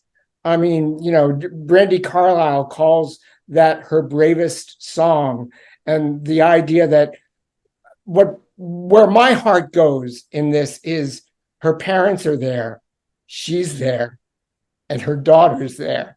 I'm getting crazy thinking about it right now. It's a huge moment. You know, the wonderful thing that happened out at the Gorge was people we know actually kind of took the card that she had received, New York, Joni, hey Joni, you know, New York loves you. They kind of remade that sign and changed it to the world loves you.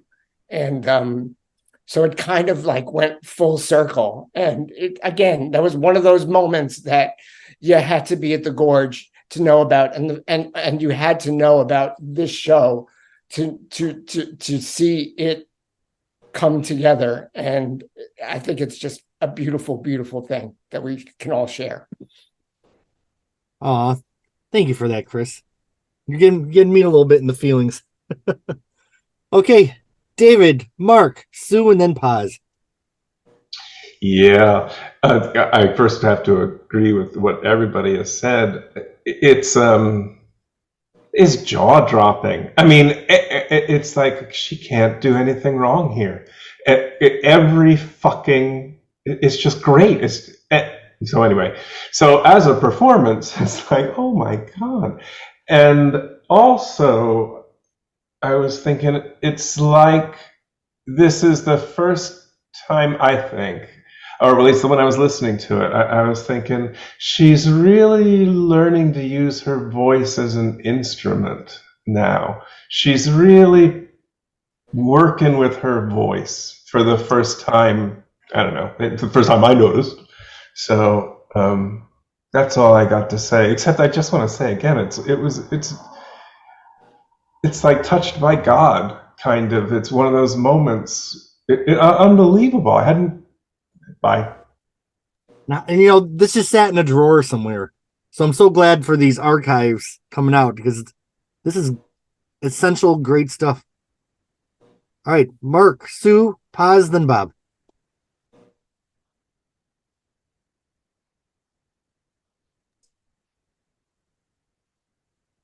Mark, you're muted still. Okay. There you go. I was just looking up to see the recording information on this, and it says recorded by unknown. And I had always thought that this was sitting in Reprise's vaults for all these years, and that it was meant to be recorded for release. Now, I could be wrong about that, but yeah, the whole thing is amazing. I was noticing when I was listening to it last night that, or maybe it was today, everything is perfect. Everything is perfect. She's just remarkable.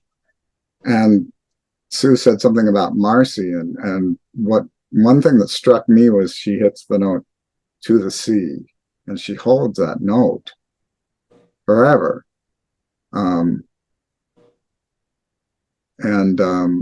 Closing out with the circle game and Little Green, I have speculated for a long time that the circle game is part of the circle game. Excuse me. She must have been feeling some kind of remorse that this child that she gave birth to is growing up and getting older. The seasons are going by, and she's not part of that, for what that's worth. And the other thing I wanted to say about this was, excuse me, when she talks about what she's wearing, and she talks about buying the skirt at some antique store for $8. And my thought about that is, oh my God, what a cultural shift is that? I mean, even 5 years ago, who would have ever dared to step on the stage at Carnegie Hall wearing secondhand clothes? And then saying to the audience that, oh, I bought this for $8 at some antique store in Los Angeles. So, but the whole thing is wonderful, and I'm glad it's finally seen the light of day. That's all. Okay, Sue.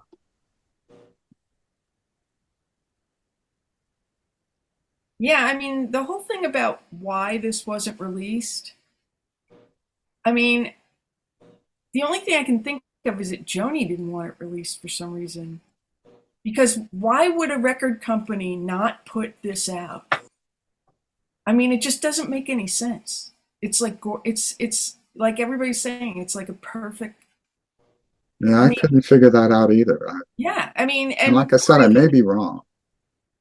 Either this or the Joni James show, which is also included in this archives. Mm-hmm. Right. Yeah, it's just so bizarre. I mean, but the thing is that well, a couple things I wanted to say. One of my favorite parts is when she's getting ready to sing Circle Game, and she goes, "Make believe you're the Tabernacle Choir and I'm the audience." You know, because she's always having a hard time getting people to sing along with her. You know, and I can't really blame them. Because there she is on stage, like this virtuoso. The singing is amazing. She's actually doing circular breathing on Marcy. You know, I mean, that's how crazy that is. And her guitar playing is, you know, I mean, I listen to that, and she, you know, I say this all the time. It's like I'm a broken record. She came out fully formed, and she is a perfectionist with everything that she plays. And you know, she had to have some kind of nerves going on stage in Carnegie Hall with their parents in the audience, but you can't hear it.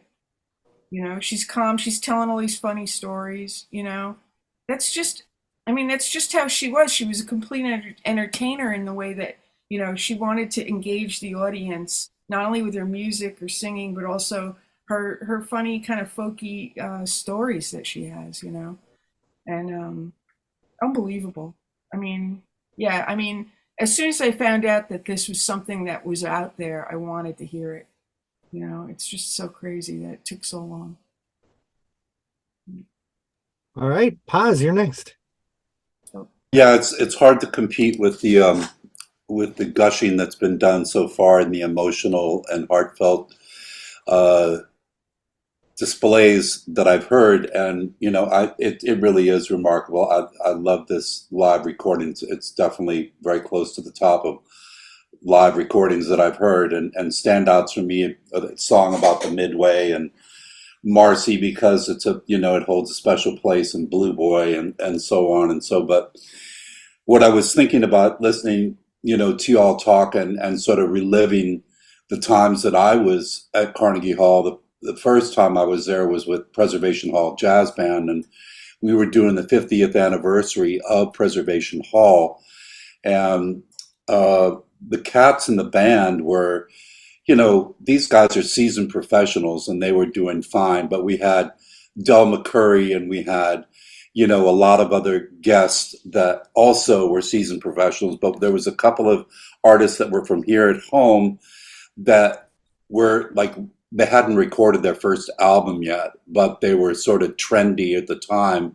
And Ben Jaffe offered them the ability to be on the thing. And, so I sort of got to live vicariously through all of these people as a producer of the show that, I got to feel what they were feeling backstage and as they went on and came off. So it was a remarkable experience. And of course, in those hallowed halls, it was a pretty remarkable thing for me to witness. The other time that I was there was the first time I met Jahida and several other Joni Mitchell people, and we went to a tribute show to Joni. And was it Julius that threw the party in the lobby? But I mean, there was a party in the lobby, and we got to play. A bunch of us played, and so ever since then, I got to say, oh yeah, I played Carnegie Hall. Whatever, it was a small audience of friends and stuff, and we had a great time, and that was a great show. And Betty Lovette did a version of Last Chance Lost that is the best version ever done. Yeah, that was amazing. That was an amazing night. And then of course we went out to dinner, and I got to meet Tom Rush. He summoned me over to his table when he heard I was from New Orleans, because he wanted to talk New Orleans stuff, which is always, anybody from New Orleans, you kind of get instant cachet when you're from New Orleans. So yeah, it was a fun night. So yeah, but love hearing everybody's remarks about this, and thank you for sharing. All right, Bob, you're next. Yeah, so last comments about the Carnegie Hall thing. So we knew this recording was out there because Reprise Records every year, or maybe even less than that, they did these what they call lost leaders, where you could buy a double album for $2, and it would be a collection of songs from mostly obscure artists. And Joni had a couple of songs on some of their earlier lost leaders, but on this year, the lost leaders that they were on, that had her two storytellers from the show called My American Skirt and Spoonie's Wonderful Adventure. And so we knew that they had recorded the show. And a lot of us said, okay, you recorded the show, let's hear it. We want to hear it. We've heard these two little snippets of stories. We want to hear the music. So finally we get to hear the music, and it is amazing. All right, David, you're next. Yeah, I'm actually sort of following up on my own comment earlier. Through this whole thing, she's often talking about, oh, I have a horrible cold, I'm just getting over a cold, and then she sings, And I'm just wondering if anybody knows how she trained as a singer, or is all this just self-taught shit? Because she sings so well, and I just wonder if anybody knows anything about that. I mean, did she ever reach a point where she had to go to somebody and say, I used to be 30 and now I'm 60 and I'm not sure how to use this voice anymore? Or did she always just figure it out? Chris, you're muted. After she did Travelogue, she went into some vocal therapy, but I'm not aware if there was anything going, if she'd had any coaching or anything, or exercising, or what her regimen might have been for vocal care. But yeah, between Travelogue and Shine, there was some remedial work done. All right. Any other thoughts on Carnegie Hall? I got to say one thing. I was never a fan of that Get Together song. I know it's a cover, but that's the only one I can do without. But other than that, perfection. All right. Don't hold back, Jeremy. Head in your hippie club. Come on, brother, now. Stand down, you bitch. Okay. We are moving on to the clouds. We are in the clouds sessions. So here we have conversation. This time we have wine and cheeses, I believe. We have Blue Boy, Joni on the piano. And then we have the priest. Now, this is the thing that I said I loved in this recording of Joni on Blue Boy, which was never one of my favorite songs on Ladies of the Canyon. They put a reverb on her voice that wasn't on the Ladies of the Canyon version. And I love that reverb with Joni and the piano. It almost sounded to me like some of the early Kate Bush stuff, which I know Kate came later, but I can see now how Kate was influenced by Joni by hearing this version of Blue Boy. And that reverb that was my favorite thing on this box set, which I know is weird, but I just love the different texture it brought out than anything I'd ever heard from her before. And as far as all these let's play a drinking game and count how many early versions of Conversation we got through the two archives.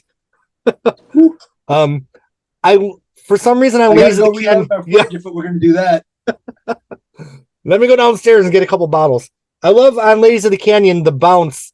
She changed her strumming, and I'm glad that she did that because I just feel like it brought it a life that these other sessions didn't have. So that's what I thought of those three. Anybody else thoughts on this little segment of the Clouds sessions? I've been working on Blue Boy, actually, because I was inspired by the kind of various versions that are on this recording. I think it's one of her prettier piano melodies. So I rather like the song, and I think that in the way she's written the piano part, a lot of the foundation that she built in terms of where she takes her rolling chords, creating 11ths and 13ths constantly, she built that in, and this was one of the first pieces that she released as her piano work. It's a lot more complicated than For Free is. So I'm a fan of that song. Sorry. Well, Chris, if you put some reverb on your Blue Boy version, I'm just gonna be a big old puddle on the ground. Sue, you're next.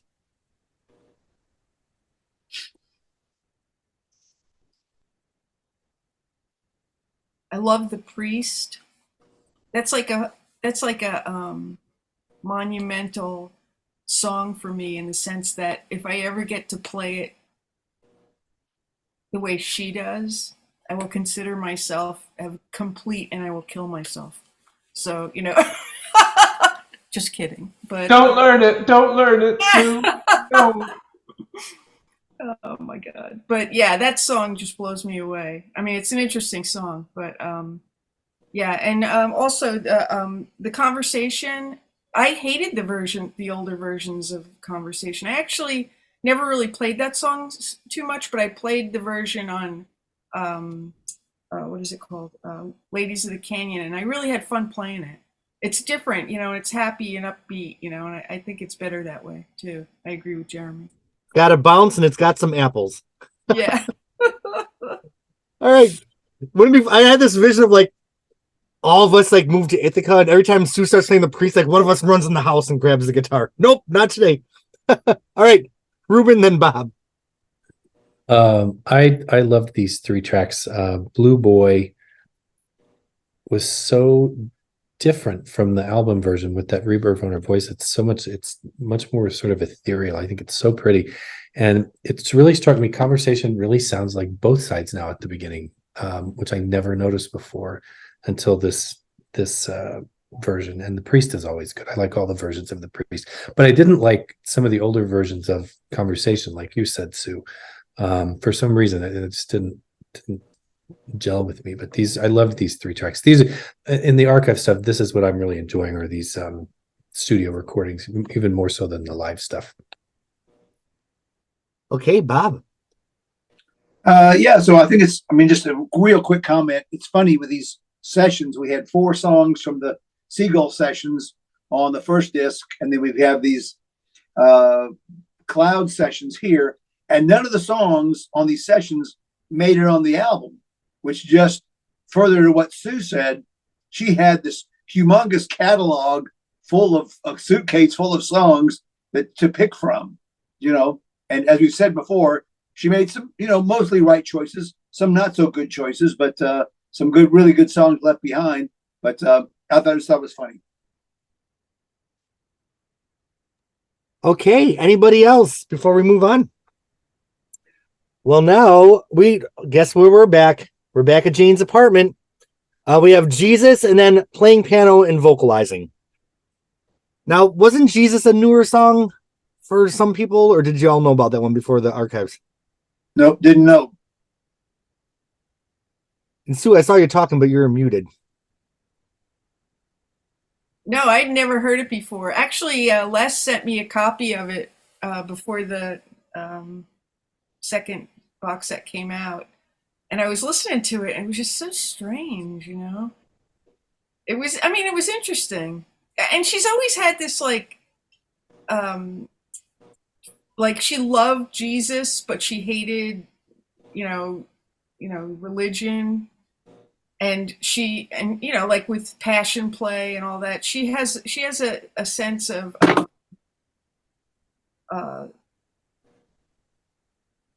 some of the spirituality of Jesus is more, in her way of thinking than some of the dogma, And that's how I am too. I mean, I was, raised a Catholic, and had to struggle to, find a real spiritual center, after getting brainwashed. So, and I kind of like when she dives into, with Sweet Bird and all those type of kind of mystical songs. And even in Coming from the Cold, she has a little bit of, philosophy, maybe Buddhist philosophy in it. I just really know that she's a spiritual person, and I like the way she expresses it, in the sense of, what really counts, about caring for other people and stuff. So I guess, I don't know. I just thought the song was kind of interesting, but I didn't really like it, as far as a Joni Mitchell song. You know what I mean? I don't know. It was just weird. So maybe other people have. And I'm Team Sue on this one. Okay, we have Bob and then Mark, and then Chris. Yeah, so yeah, it's not a really good song, but I think for Joni, it's probably cathartic. I feel like, I don't know for sure, but she probably brought up by Bill and Myrtle to go to church and do all that. We know that when she was young, she asked, she said, well, if there was Adam and Eve and they had Cain and Abel, how did mankind further themselves after that? So she always was very skeptical, and it comes out here. And I think, for most of us, I would say, we realize, okay, if Jesus was on social media, he would block all of his followers. Right. So yeah, what they prescribed that he believed in, they have no interest in. And I think this song, at a very early time, before it was very acceptable, touches on a lot of that. So yeah, lyrically very interesting. Musically, it doesn't really go anywhere. But as again, as an archival piece, it's golden. All right, Mark. I wish there was a better recording of it, but it's an intriguing song. One thing that struck me was towards the end of it, she talks about don't focus on his death or something like that. I don't remember what the exact lyric is, but she says, don't focus on his death, think about his life. And I was not raised Catholic. I was raised in the United Church of Christ, and my mother was very devout Christian. And I remember every Easter, and Good Friday especially, going to church and just feeling horribly guilty, and hearing there was a an anthem. I remember, were you there when they crucified my Lord? And just going, oh my God, was I there? And just, I don't know, when I got older and started questioning things, I thought, why did they do that to me? I mean, it wasn't like some of the things that the other people have experienced. And so that for that reason, I find the song interesting.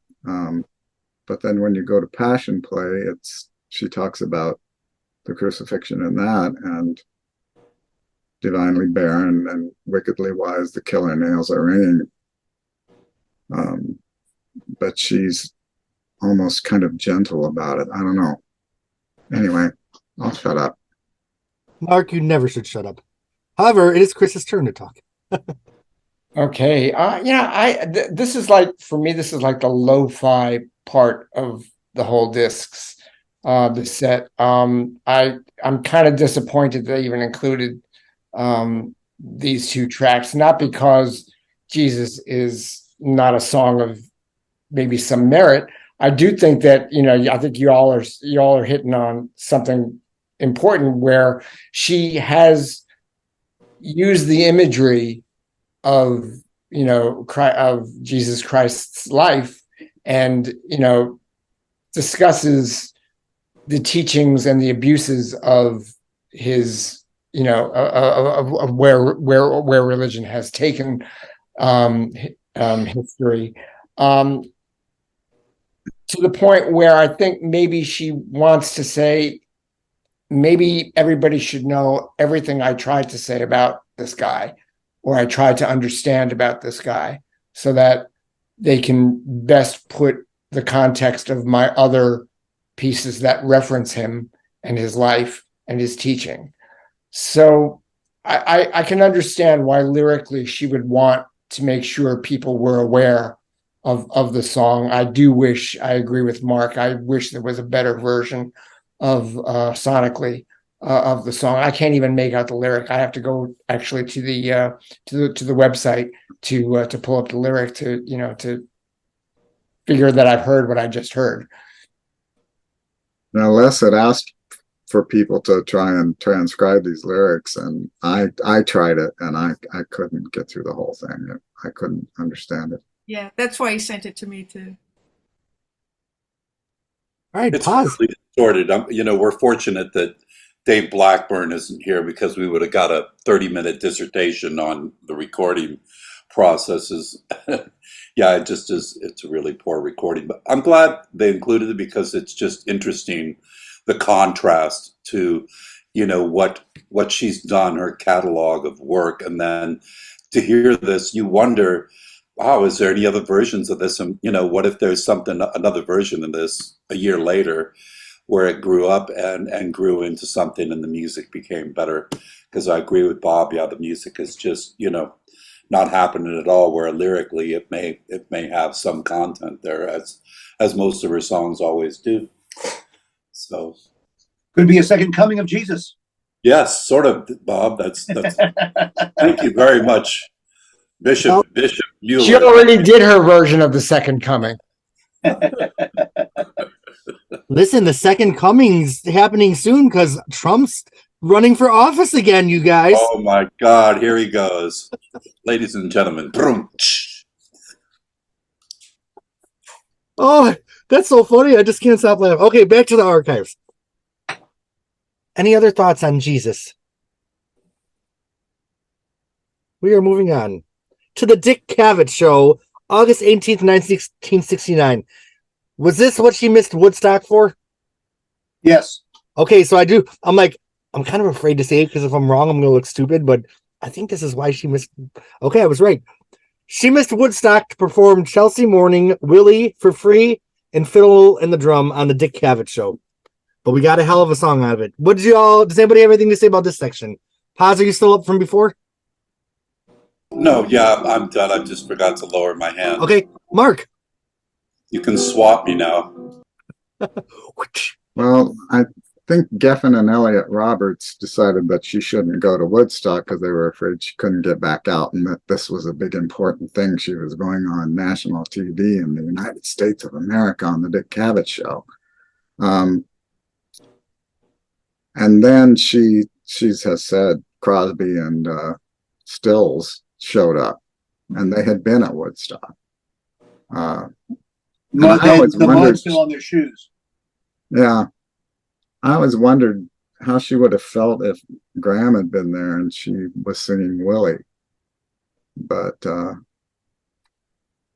only other thing I want to say about this, and I have to throw this in there, was Grace Selleck dropped an F-bomb in the middle of We Can Be Together, and the censors did not catch it. She sang Up Against the Wall, motherfuckers, and they did not catch it. And she was also the first one on her feet applauding after Joni performed her first song, I think. But I've also read that that was because Joni was having a hard time getting through her first song. And so finally, she did it. That's enough. All right, Bob. So yeah, I mean, these recordings, a lot of us have had them for a long, long time on audio and video. Joni was great, and I think Dick Cavett in his intro, he says, "And now, with members of the Jefferson Airplane and Crosby, Stills, and Nash, or whoever was there in his circle of things around," he says, "Now for a real musician, here's Joni Mitchell." And I'm not sure if that was maybe a diss. It wasn't a diss to them, but I mean, he was very enamored with Joni, and she really, really showed out. I mean, she was in top form again. Because I think she knew, but this was after Carnegie Hall, when she knew she was adored by American audiences. So I don't feel like she had a lot of pressure on her, but she still really, really shone her light on this performance. It was great. Okay, Mark, is your hand still up from earlier? I just don't want to skip you if you have more. No? Sorry. Okay, perfect. Sue.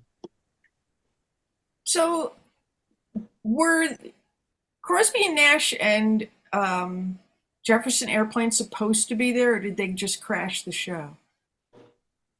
I was never clear on that. It was Crosby and Stills. Graham wasn't there. Yeah. But I think they did crash the show. I think they did too. Yeah. They And were it's supposed like, to be there. it's like, I always wondered how Joni felt about that, because she was already depressed because she missed Woodstock. And then she's got the reason why she missed Woodstock was because this was a big freaking deal, right? And then they crash it, and they're all sitting, around and stuff. And she kind of is, I would think that would be unsettling, I think she's talked about that somewhere. I think she said that she wanted to cry. She couldn't believe that they were doing this to her. That's like really, I think it's bullshit, actually. Hangers It on. might be why Cavett said what he did about how he's a real musician. Yeah. Yeah, because she showed up and she is a professional, She honored her commitment. Yeah, absolutely.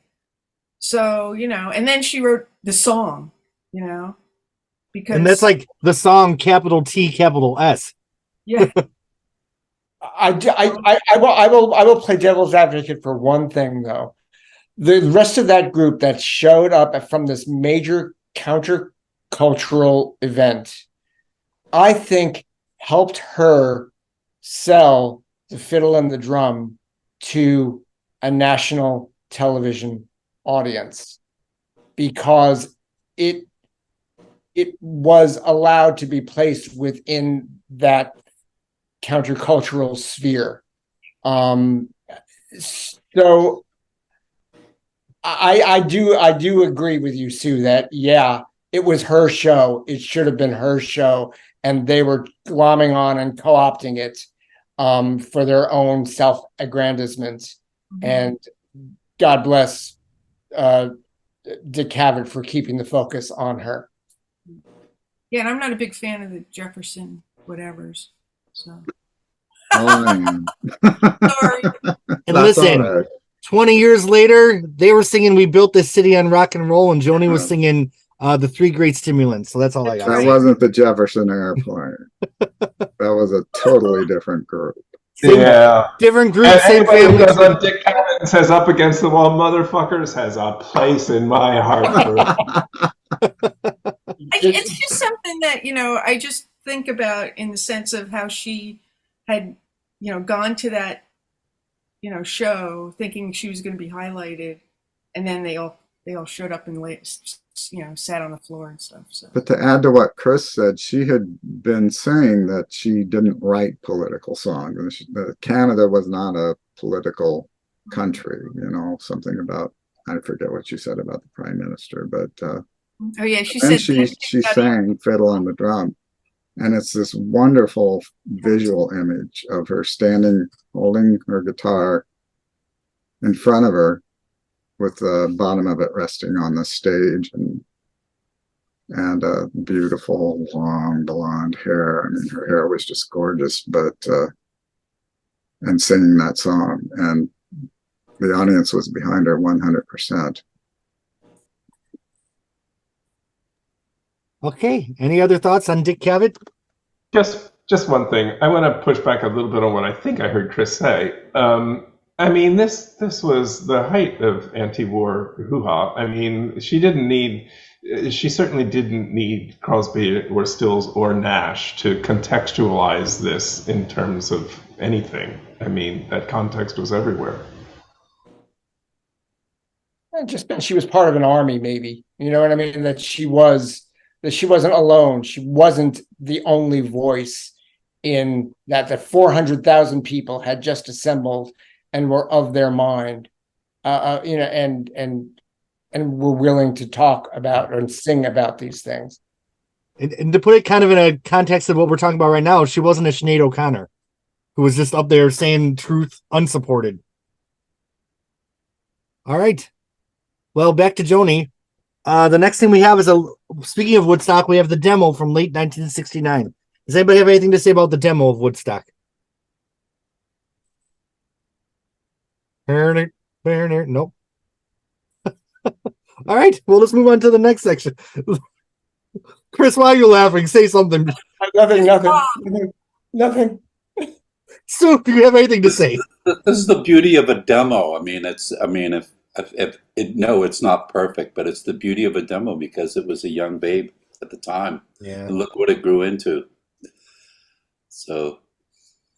All right. So next we are live at the Centennial Auditorium, November 1st, 1969. First we have As I Lie in My Backyard and Thinking on August 2nd, which is Joni talking. Then we have Roses Blue and Rainy Night House. Does anybody have anything to say about this little section here? I just want to say I'm so glad Bob didn't close the door.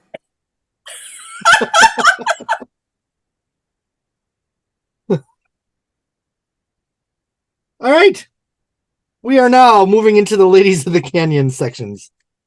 We have Ladies of the Canyon with cello. We have Blue Boy with recorder. And it was interesting to hear the recorder coda at the end of Blue Boy. It was interesting to hear the cello and Ladies of the Canyon. But once again, in my opinion, it's interesting to hear these little tidbits. But I feel like Joni made the right choices with her final versions. Does anybody have anything to say about these? Yeah, the one with recorder is a weird one. I mean, Blue Boy with the record. And did she play the recorder at the end? I think she did. Yeah, it was definitely different. Yeah, it was weird.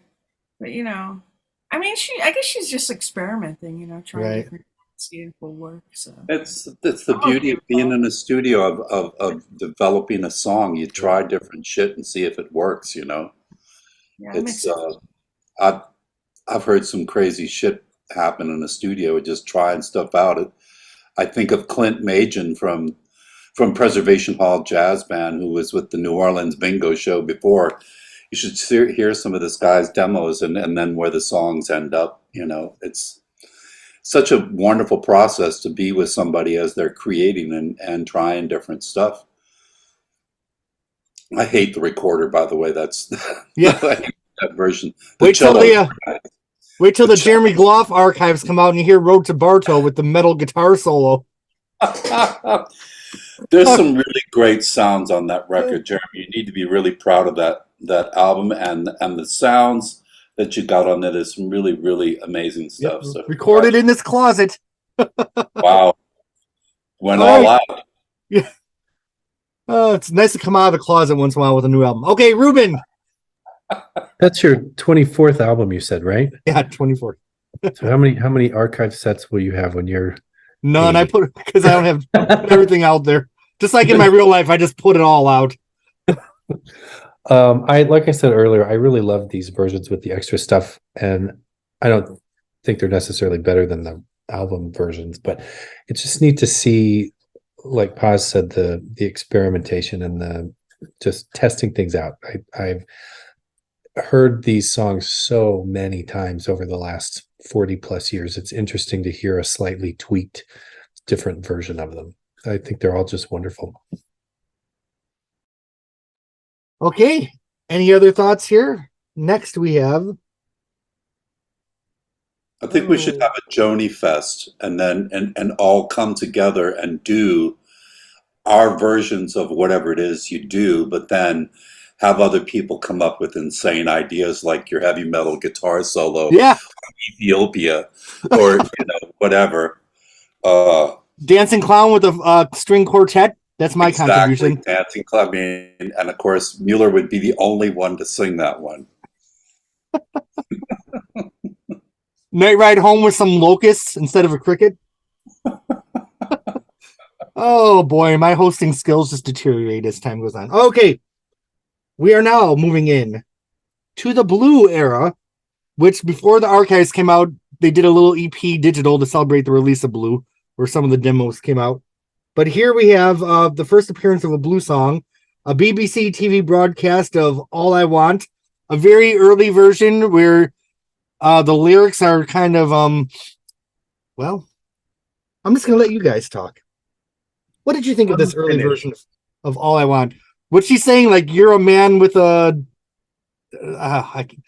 I can't remember. It didn't even stick in my mind. But the lyrics were different. Like, I don't believe you. All you are is pretend shit. Bob, is your hand up? Oh, you're on mute. You're still muted.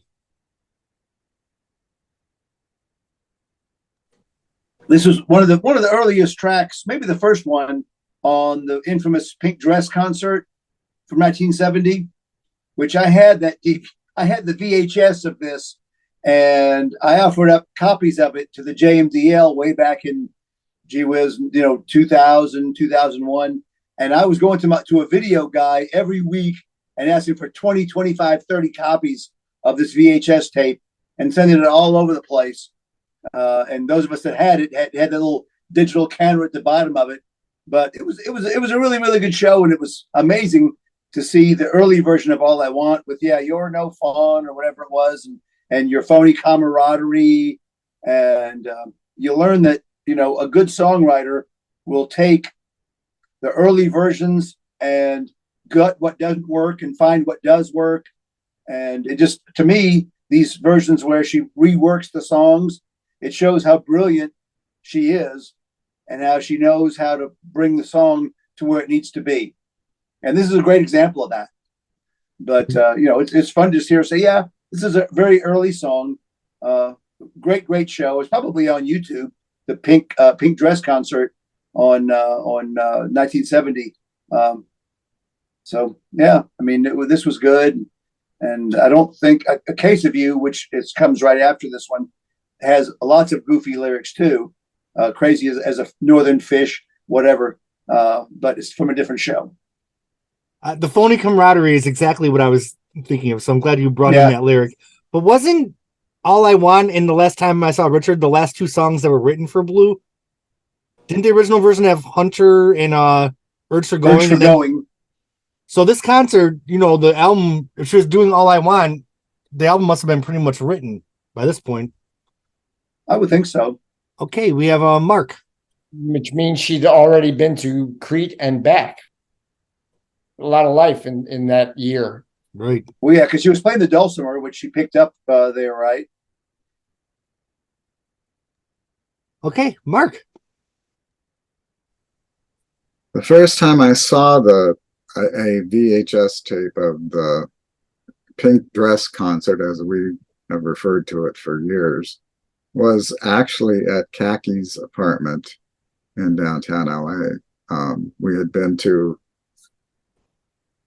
an exhibition of Van Gogh paintings at LACMA, and Kaki hosted a mini Joni Fest afterwards, and it was so much fun. But yeah, you're not real, no, no, no. I think you're fooling me with your phony camarada, kind of goofy lyrics. That's all. Didn't Joni throughout her career kind of sometimes road test songs before? Because I feel like I remember a version of Passion Play or something, or when I can't remember, where she didn't even have the lyrics yet. She's just kind of going up on stage doing the melody.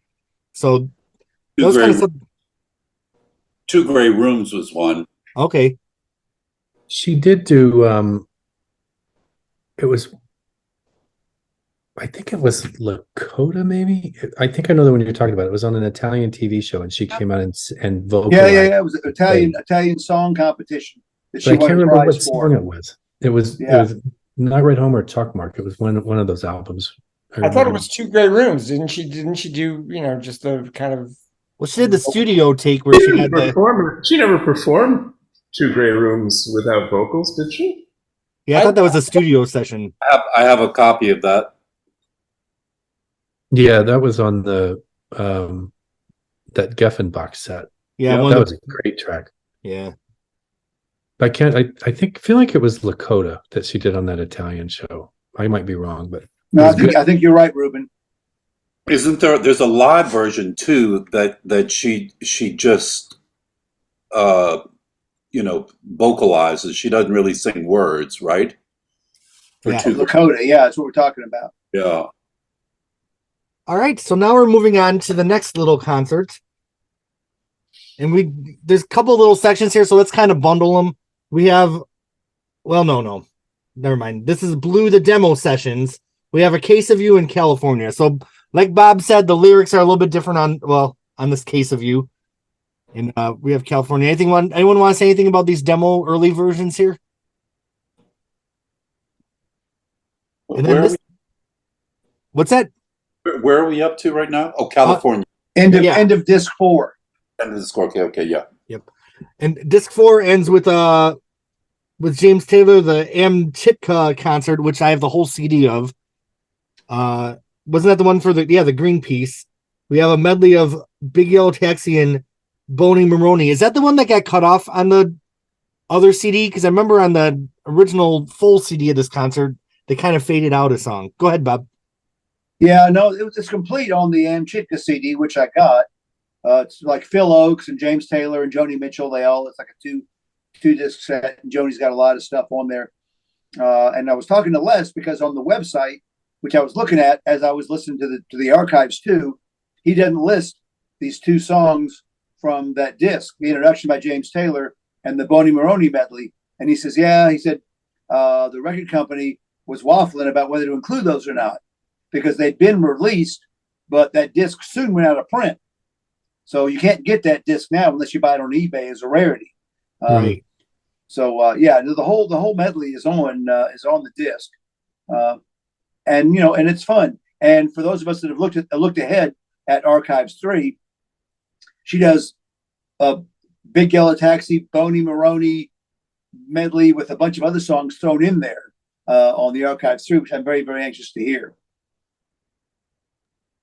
And Bob, am I imagining things? Wasn't there a song at the end of that CD that does fade out though, where we don't have the full song, or am I totally imagining things? It might be. All I heard was the Joni stuff. I didn't listen to the other stuff. It might have been Circle Game with James Taylor at the very end. I'll look it up next time someone's talking. All right.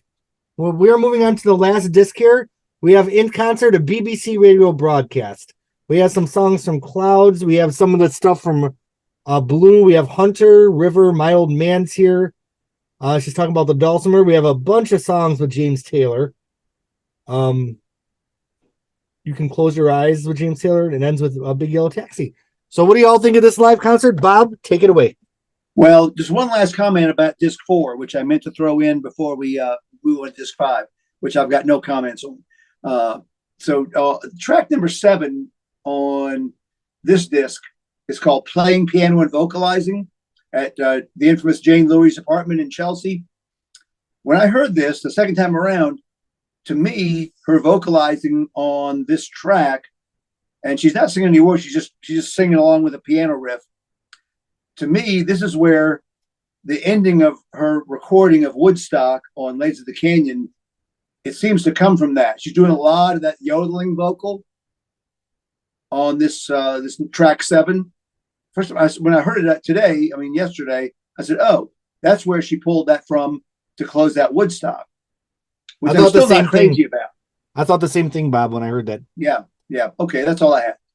Yeah, and I did just look. The circle game on the Green Pea CD is only 2 minutes and 13 seconds, so it does fade out. I guess they didn't get the whole recording of the circle game. Okay. But I had to look. Now I can move on mentally. Sue, take it away.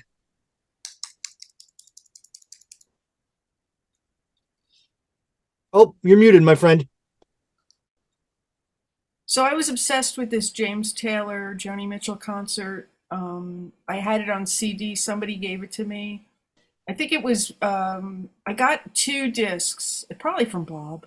I get everything from Bob, but one was with James Taylor and the other one was with Jackson Browne. There was a show that she did with Jackson Browne. But the one with James Taylor, I find very classic sounding, you know.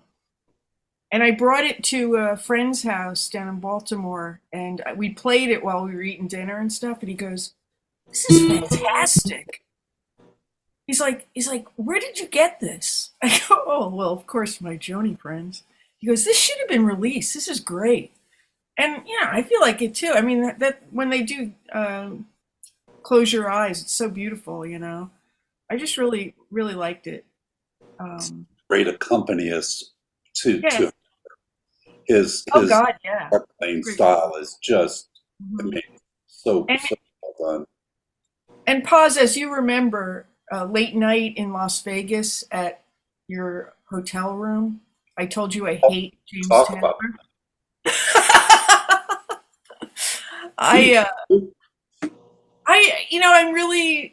I mean, he's great, okay? Yeah. But in certain ways, I don't listen to his albums because I find them kind of boring. And I said that to Paz, and he almost punched me. Yeah, well, yeah.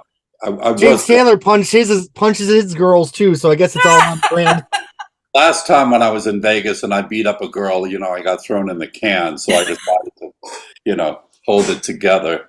Oh no, this is going. I'll tell you, Mudslide Slim, I can't live without that album. I mean, I love that James Taylor record. I mean, there's a lot of his stuff that is kind of boring to me, but that's one that's a keeper. And of course, Sweet Baby James and those stuff. But his playing with Joni is just remarkable, and I love to hear him talk about it, like all the times that he's been on the tributes and he's played songs for her. It's been really special for me. I was going to say on this disc 5, one that really stands out for me is that song about the Midway. I love this version. The way her guitar sounds and the live version is just so unique. And this is probably my favorite side of the whole archives, with the exception of the Carnegie Hall concert, of course. But I think I prefer this one because I like the later songs, as always. Late Joni. And as You Can Close Your Eyes, is that a James Taylor cover? That's it was a lullaby that he wrote. That's his song. And just for the record, I'm not insinuating James Taylor ever hit a woman, just in case for some reason someone from TikTok takes that 5 seconds and puts it out of context. Okay, Bob. So yeah, I mean, either this show, which was again recorded on radio and bootlegged yada yada many thousands of times and many different names on vinyl and on tape, either this show or the Carnegie Hall show should have been officially released, because lots of bootleggers and lots of fans paid lots of money to get it, and Joni and James Taylor could have made some money off of the commerce that this show would have produced. This is the sound of two people deeply in love. I mean, the warmth they have for each other throughout the show just shines.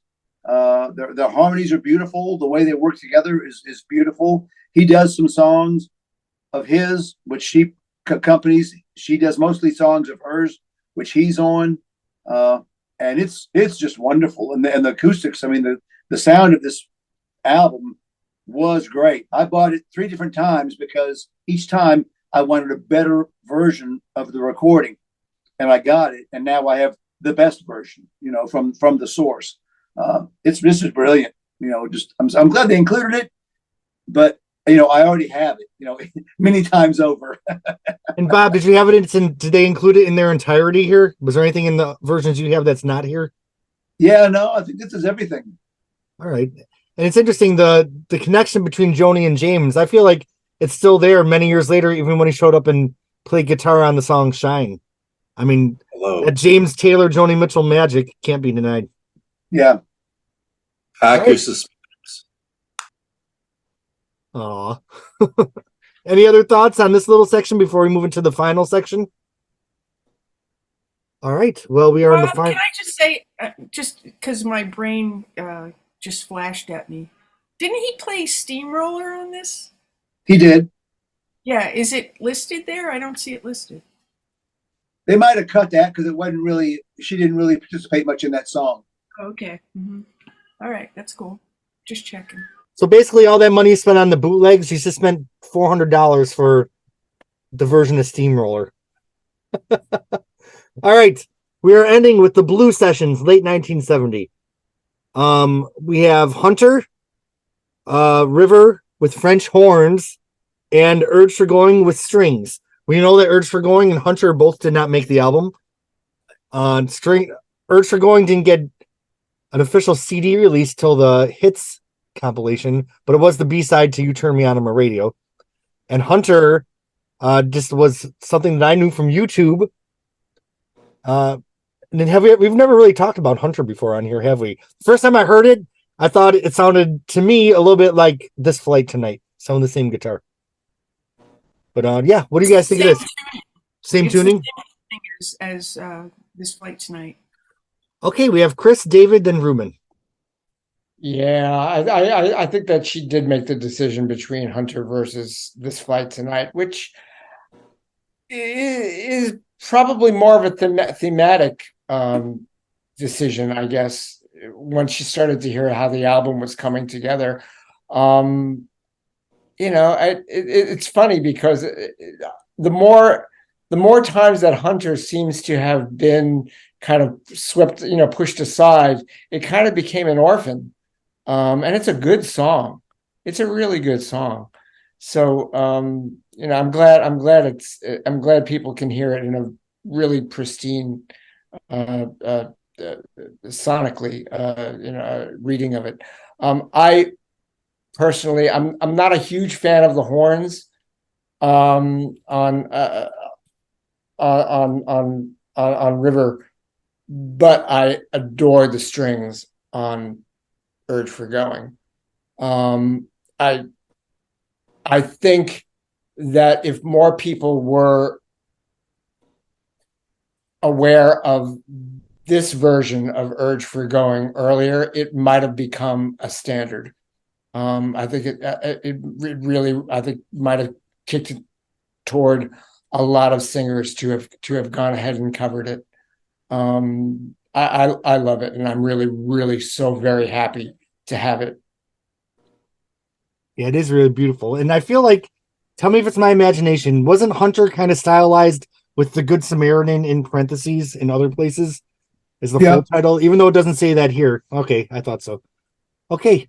And isn't it also about her cat?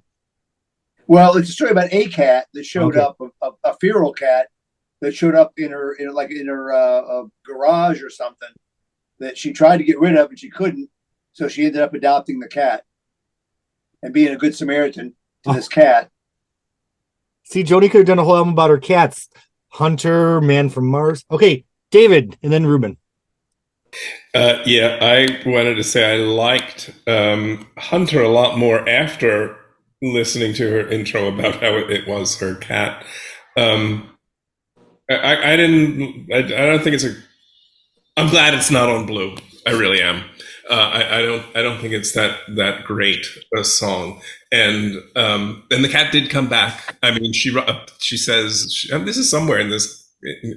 Uh, in this archive set, she's telling the story. The cat went away, and then she wrote the song, and then the cat came back, and it is now her cat.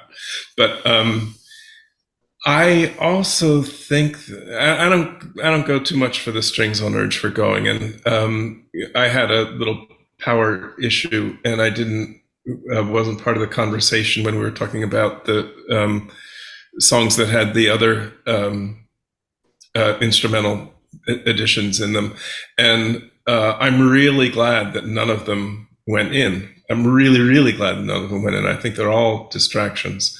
But I think the horns on the end of River, well, I don't think it makes it, I'm not sure it makes it a better song or anything, and I'm glad they're not on there. I think it would be kind of jarring in the context of the whole album in there. They're really interesting.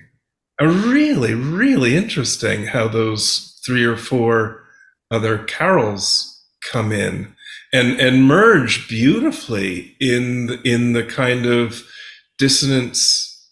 I mean, and she doesn't fuck with the melody either. I mean, I believe it's the actual melody of "O Come All Ye Faithful" or whatever it is, but they are all commingled in ways that really work really well with the harmonics of River. That said, I'm still glad they're not in there. But I'm really glad to hear them. Okay, we have Ruben, then Paz, then Bob. I was trying to think where I first heard Hunter. I was thinking this wasn't the first time it was released, but I realized it was on the disc that I had of Hissing demos. That's where I first heard it a long time ago. I never was crazy about the song, and I think it probably wouldn't have been great on the album. And I will say too, it occurred to me as we're talking about this section, the album Blue has really grown on me since we started these podcasts, and it's always been sort of close to the bottom of Joni albums for me. I have no idea why. I'm the only one in the world apparently that feels like that, but it's really grown on me, and I love these the tracks on here. I love the strings on Urge for Going. What a great song. It wouldn't have fit thematically, I don't think, on Blue, but it's too bad it didn't end up somewhere else, because I think it could have become a classic of hers. You know, Ruben, I don't know if it's the same for you, but it's not that I dislike Blue. I just like the simple people out there that love Blue, because there's so many of them. Like, oh, I love Joni, I have Blue, and I'm like, oh, bitch. Like, I actually left a date once because like they said they're a huge Joni fan, and all they knew was Blue. I got my check and I got out of there. Like, I just can't mess with that. I don't know. There's just, to me, and I didn't hear the albums in order. I started in the middle, and then it was the 80s, so I heard those, and then I went backwards and heard the early ones, and I think because of that, it just never was in a huge place in my mind. So I don't know. Stu was sitting next to me in Paz's van, and I was on Instagram, and this musician I know was like, oh, I did a Joni Mitchell cover, and of course it was River. I was like, I was going on for like 15 minutes. The only thing that stopped me was the clam chowder at the next gas station. Okay, Paz. Paz, and then Bob. Oh, me every single time, Jeremy. I wish you wouldn't hold back. I mean, really, you have trouble expressing yourself.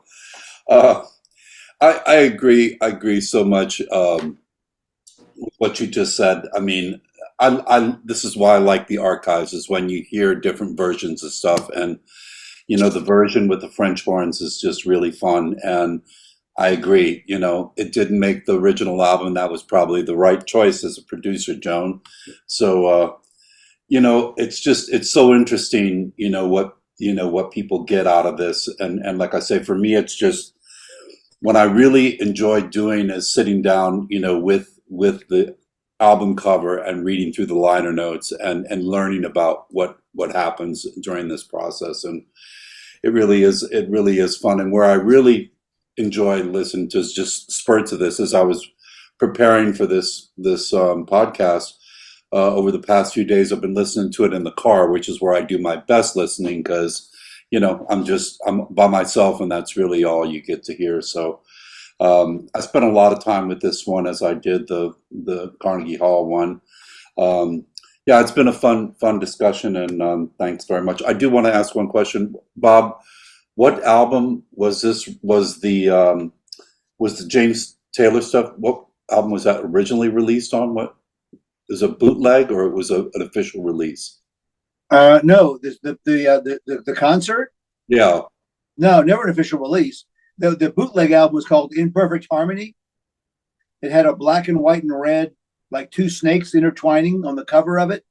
Yeah, I never got Mine that. was called Kept On by Her Own Devices, and it's same cover art, but the title was Kept On by Her Own Yeah, it's been bootlegged 1,000 times under many different names. Gonna have to look for it. Yeah. Now I just look. Oh, sorry, pause. Best recording of it and the best mix that you've heard of it. Yeah, I mean, it's right here on the archives. Yeah, yeah. So the only thing is missing is Steamroller. Yeah, I mean, I've got it. If I can send it to you if you want it. Well, maybe. And So I just looked up what's it called, an acetate, where they actually send the album to the pressing plant. Blue made it that far with the original track list. It made it all the way to the pressing plant with Hunter and Urge for Going. And at least from what I just saw, it looked like the original opening track was Carrie, and it originally ended with River. I don't know how accurate. I've seen pressings of it. Yeah, they're out there with labels and everything. Right. Wow. Good Samaritan was, I guess, track 4. What replaced Hunter and Urge for Going? they just dropped them. All I Want and Last Time I Saw Richard. Richard, yeah. Richard. So here's the original track listing according to what I'm looking at. I'd open with Carrie, then Little Green, A Case of You, Hunter, and Blue with side 1. Then California, My Old Man, Urge for Going, This Flight Tonight, and River. So can you imagine if that was the Blue that Brandy Carlisle sang? Okay. Yeah, and that was having Hunter and This Flight Tonight is kind of Right. too close for comfort, I think. Okay, Bob. So yeah, to Ruben's comment, Urge for Going, Ruben, is her 12th most covered song. So it's definitely a semi-standard. 127 covers of that one. And when Chuck Mitchell came to my Joni Fest, excuse us. he said when he was living with her, when they were married, it was the one song she sweated out the most. She spent day after day after day working on the chords, working on the lyrics, scratching something out, finding something that worked. He said a lot of songs she'd write and move on to the next song. But Urge for Going, she kept going back to and reworking until she had it exactly where she wanted it. Anyway, it is a brilliant song. Second thing, just to be devil's advocate, I wonder, I mean, we've all heard the Joni Mitchell recordings for 50 years now of these songs. I wonder if she had released some of these alternate versions with French horns and strings and flutes and stuff.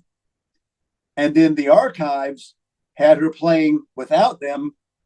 If we'd be here tonight saying, I missed the French horns. I missed the flute. You know, those, it was really good. She made the right call in adding those colors to the song. So true, I'm Bob. just being devil's advocate, you know, that's just me saying that because we've known these songs, they've been in our hearts for so long, you know, are we really being objective by saying, oh yeah, she made the right call? Wasn't it during Blue and wasn't it John Lennon who said, Joni, put some fiddles on it? Yeah, indeed. And here it is with the fiddles. And I think she's right and John Lennon was wrong. So what are some things that made the album that she could have, you know, left? Like, I think of like Conversation. What if she left the flutes off? Nathan LaFreniere, what if she left that Banshee thing off?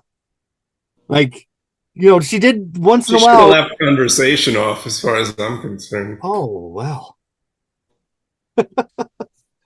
Well, I love Claudia Sansusi's version of that song. I like the Ladies of the Canyon version because it just has a bounce to it. Like, I feel like I'm walking down the street with a basket of apples and someone cares about me. And by the way, Bob, don't you mean my friend Charlie Mitchell? It's Charlie. Yeah, well, whatever. Well, friends, we have reached the end of Archives 2, but our work here is not done because next month we're going to talk about Newport. And then in December, we're going to come back and talk about Archives 3. Does anyone have any closing statements they'd like to make for the jury? Bob, I saw a hand. Yeah, one quick comment about Conversation, which I've heard it sung live in concert and many times as covers by a male voice who is singing about his lover who's stuck in a marriage which he knows he doesn't belong in because they're really in love. But he feels like he has to be married to this woman for social reasons. And when you hear it in that context, it's like doubly brilliant. Mm-hmm. Wow. All right. Well, we are not going to do the ranking thing because I don't think you can really rank an archive on a scale of Have 1 to any 10. of the rest of us ever thought of it in those terms? I think I have once or twice. All right. Well, this is awesome. I just want to say I love y'all. Woo. I'm so excited that we have a reason to meet next month and talk about, I'm not going to say anything snarky. Newport. We're talking about Newport. It might get ugly. Yeah. We're talking about, no, I'm not going to say it. I'm not going to say it. Okay. Thanks to the Patreon subscribers. See, pause. I don't always say what's on my mind. So it'll come out eventually. Yeah, next month. Next month it'll come out. The rest of us will hear it backstage when Oh. we're pouring the martinis. Well, I love you all, and I'm so glad we got to spend some time together. I will see you next month for Live at Newport. Have a great... Oh, and if anyone wants to come Sunday for the 100th episode, y'all are invited 8 p.m. Eastern. Bye, everybody. I'm already Bye.